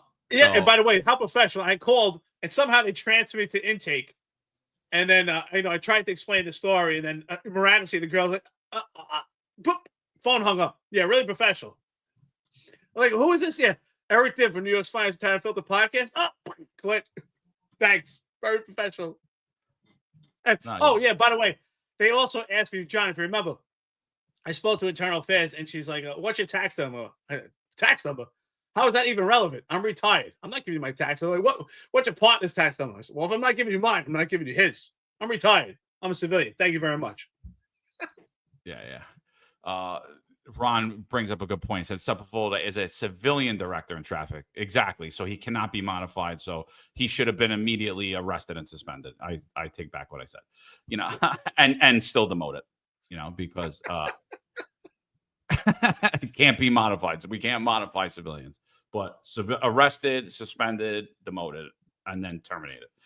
If what in fact's true, disgusting, absolutely disgusting. And this honestly makes me even more mad. Off-duty cop arrested for making telephone threats to Queens woman. So a lot less of a crime than making threats over the internet across state lines, right? Aggravated harassment, misdemeanor. What happened to us? Felony, right? But this is the state of the NYPD today. This is the state of the NYPD. Everything is arbitrary and capricious. Nothing matters. Nothing matters. Jessica Tisch is gonna, sweeping out corruption out of the department when it's convenient, and then when it's not convenient, the New York Post just doesn't report it, and the Daily News just doesn't report it, and nobody talks about it. Can we give a new name then? If since we have justice involved individuals, if a cop commits a crime, let's not call him a corrupt cop. He's just a confused cop. Maybe he's a corruption involved individual. He's a corruption involved individual. Corruption. Ron Lason's got an RV joke. He says, "I guess I didn't get my report because they didn't have Eric's plate number." That's gonna be the excuse. Oh, we didn't know where to send the police because you're on the road. Yeah, that's why John. That's why they never called the police for me. Travis Rutherford's like, oh, we don't know where he is. He's on the road. Maybe he's on I-95. I don't know. Yeah. So thanks, Travis. Yeah, totally nuts, dude. The whole thing. What do you think? Did you see that Cracker Barrel was? Speaking of being on the road, did you see that Cracker Barrel? They were going to change their logo, and there was a huge uproar about it, and everyone's like, they're woke. And they were going crazy. I was reading all Cracker about it. Barrel came back and said they're not going to do it. They're going to keep it the same. I personally like Cracker Barrel. Whenever I'm on the road, I go. I don't love the food so much, but it's cool. Little break, little store in there. Get the kids something. Get some candy. Look at some old fashioned candy. It's cool. I like the store too because they always have the Cracker Barrels around the country, especially in the South. They always have patriotic shirts. There's always Marine T-shirts and Marine Corps hats. So I always get cool stuff like that. The food's okay, but I like when my kids always play that, at Cracker Barrel, they have the little peg game. You gotta take the pegs out and see how many you have left. But I saw that too. The whole Cracker Barrel thing changed. And then I saw the funny memes. So the Cracker Barrel with Trump. But I think that is, I think that's why they were changing it. They haven't admitted why it was changing, but I think it was something woke. I do. Yeah, I mean, whatever. I don't know why it's such like a national outrage, and I really don't care either way. Like it didn't, like I wasn't gonna. I'm never going to Cracker Barrel again. Like I don't even know why they were changing their logo. I kind of like it, but companies change their logos a lot. I don't necessarily agree with it. I mean, because I think it's you're like rebranding your product. I don't think it's good, even if you're doing it for a good purpose. If you're already pretty out there in the media and in the world, why switch it? I mean, look what happened with Jaguar when they tried to rebrand. I mean, it was horrendous. Car sales dropped, like forget about it, tremendously. And people saying, "Oh, it's woke, it's a new woke." I don't even look that deep into it. I don't even care. DEI is sweeping this country. I know Trump is celebrating this. I don't know why he's celebrating. It's private business. He has nothing to do with it. He's president of the United States. I think he should look into the DEI that's sweeping law enforcement agencies across this country, and particularly in the NYPD. And it's still happening in New York City. And you're sitting there telling everybody, "Oh yeah, no, Eric Adams is a good guy." It's like, no, he's not, bro. You're pissed about Cracker Barrel, but you're not pissed about what they're saying about the New York City Police Department. I mean, I think it's a whole woke thing because, Cracker Barrel is like a real, I would say there's Cracker Barrels, in the North now in northern states. But before, I think, there's Cracker Barrel in Maryland, but we had Cracker Barrel only past the Mason-Dixon line. So it was a Southern thing. It was, I do think it was changed because it was something woke, but ultimately who cares? But I agree that would have decimated the business.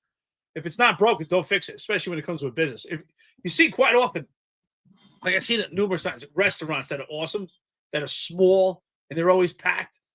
And then they think, oh, let's expand. You ever notice when those restaurants expand, they make it bigger or change location?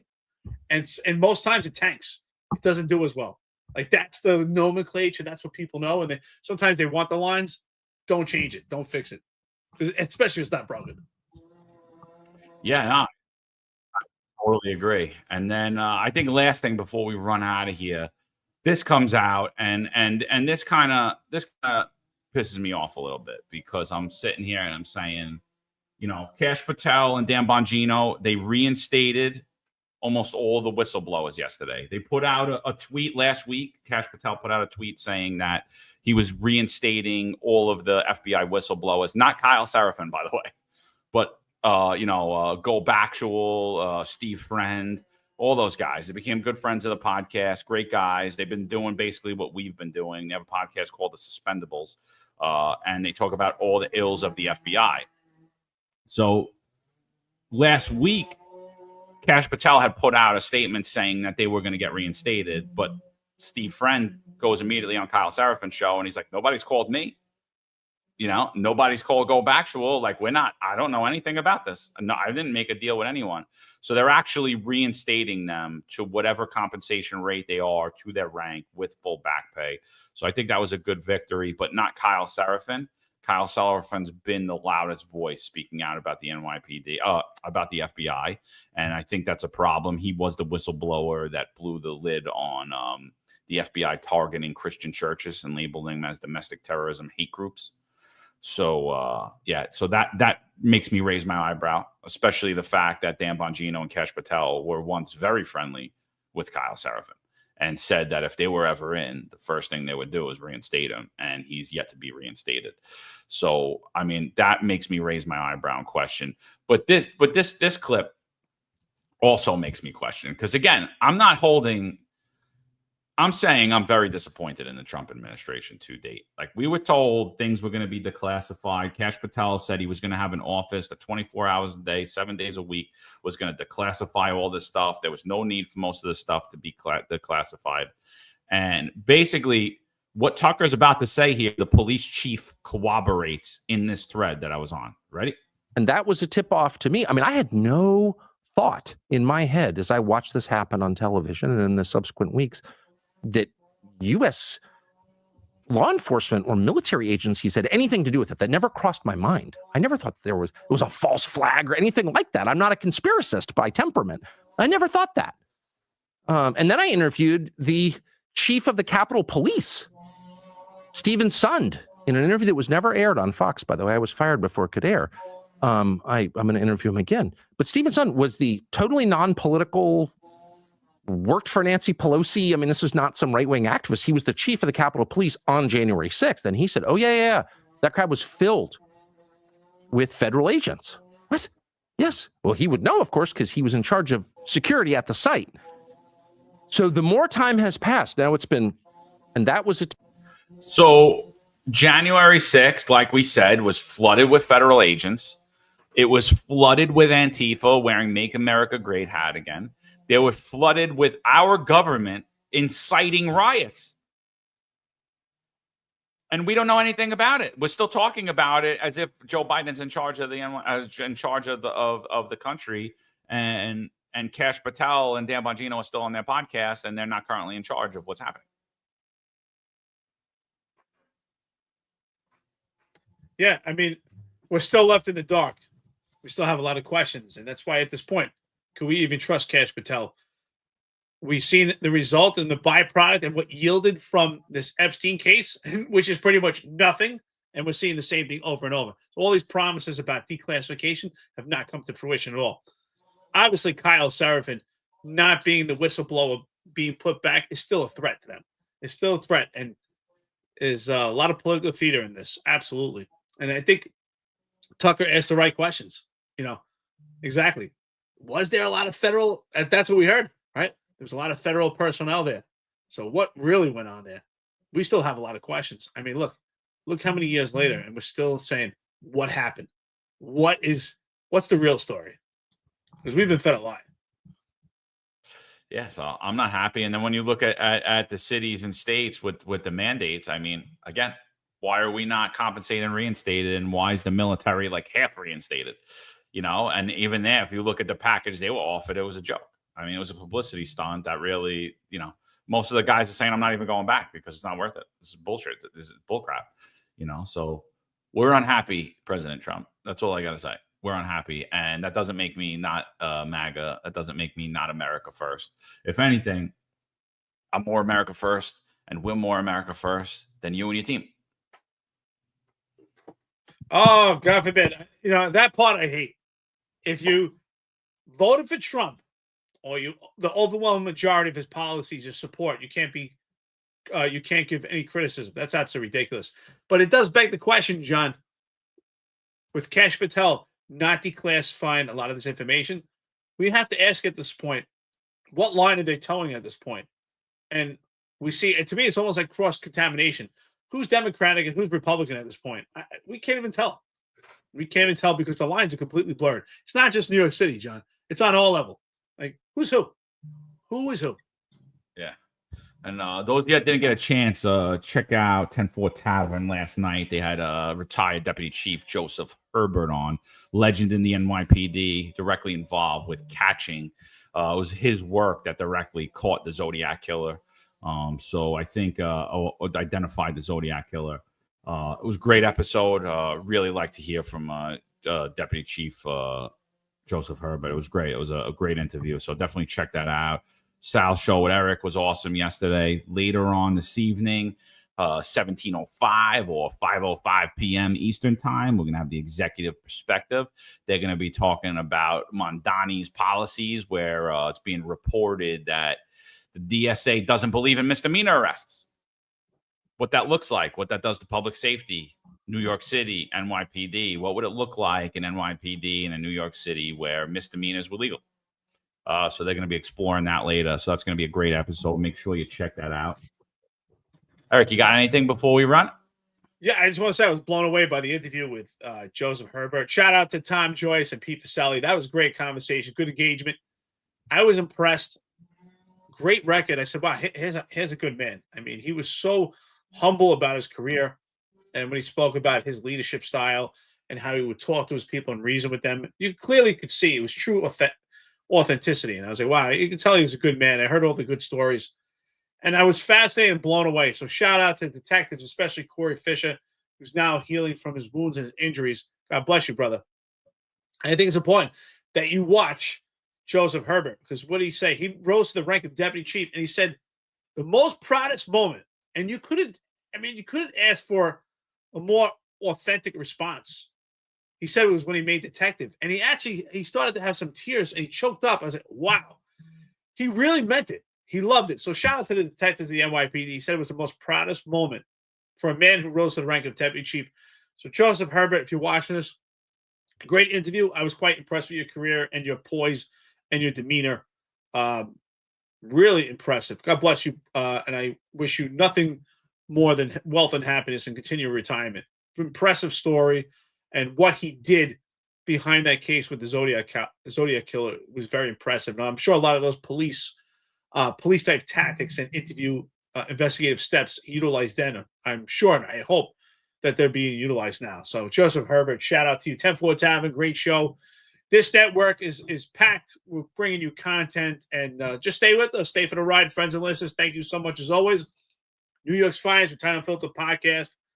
Friday, we'll be back for the roundtable, and stay with us. Absolutely, people. Thanks for joining. There is a fundraiser set up for Detective Corey Fisher. I think it's on the Fund the First platform. So if anybody's interested in going over there, go over there. Obviously, he's going to be out of making overtime for a while. He's got a broken leg, took 2 shots from unfriendly fire. So, if you guys feel it in your hearts, check that out. And that's it. We'll be back with you on Friday. Me, myself, Marlon, Eric. And like I said, next week, I think it's going to be jam-packed. And we're going to start to, again, bring you more interviews. Got a lot of politicians that we got to get on. We might actually start to do like one night a week, separate from the Monday, Wednesdays, and Fridays. So, but we'll let you know. We'll let you guys know. We'll keep you informed. So shout out to everybody. Find us Unfiltered, baby. We'll be back at you tomorrow. Make sure you guys check out. We'll be back at you on Friday. Make sure you guys check out the Executive Perspective tonight, 5:05 p.m.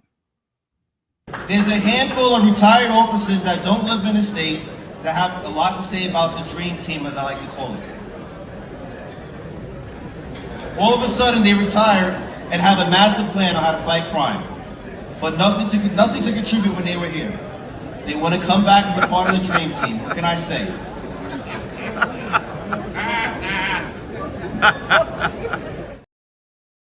Law enforcement professionals dedicate their lives to serving and protecting our community. But who's protecting their financial futures? That's where Laidlaw Blue comes in. Our wealth management platform is specifically designed for the law enforcement community. Laidlaw Blue is a division within Laidlaw Wealth Management, run by retired New York City detective John McDermott. His status as a retired detective uniquely positions him to establish a deep connection between Laidlaw Blue and the law enforcement community. Our platform is easy to use and provides a range of financial services, including investment management, retirement planning, and insurance solutions. With Laidlaw Blue, you can secure your financial future and provide for your loved ones. Our team of experienced financial advisors understands the unique challenges and opportunities that law enforcement professionals face. We're here to help you navigate the complexities of financial planning and achieve your goals. Laidlaw Blue. Secure your financial future today. Book a meeting using the QR code displayed or call us directly on 888-901 Blue. That's 888-901 Blue.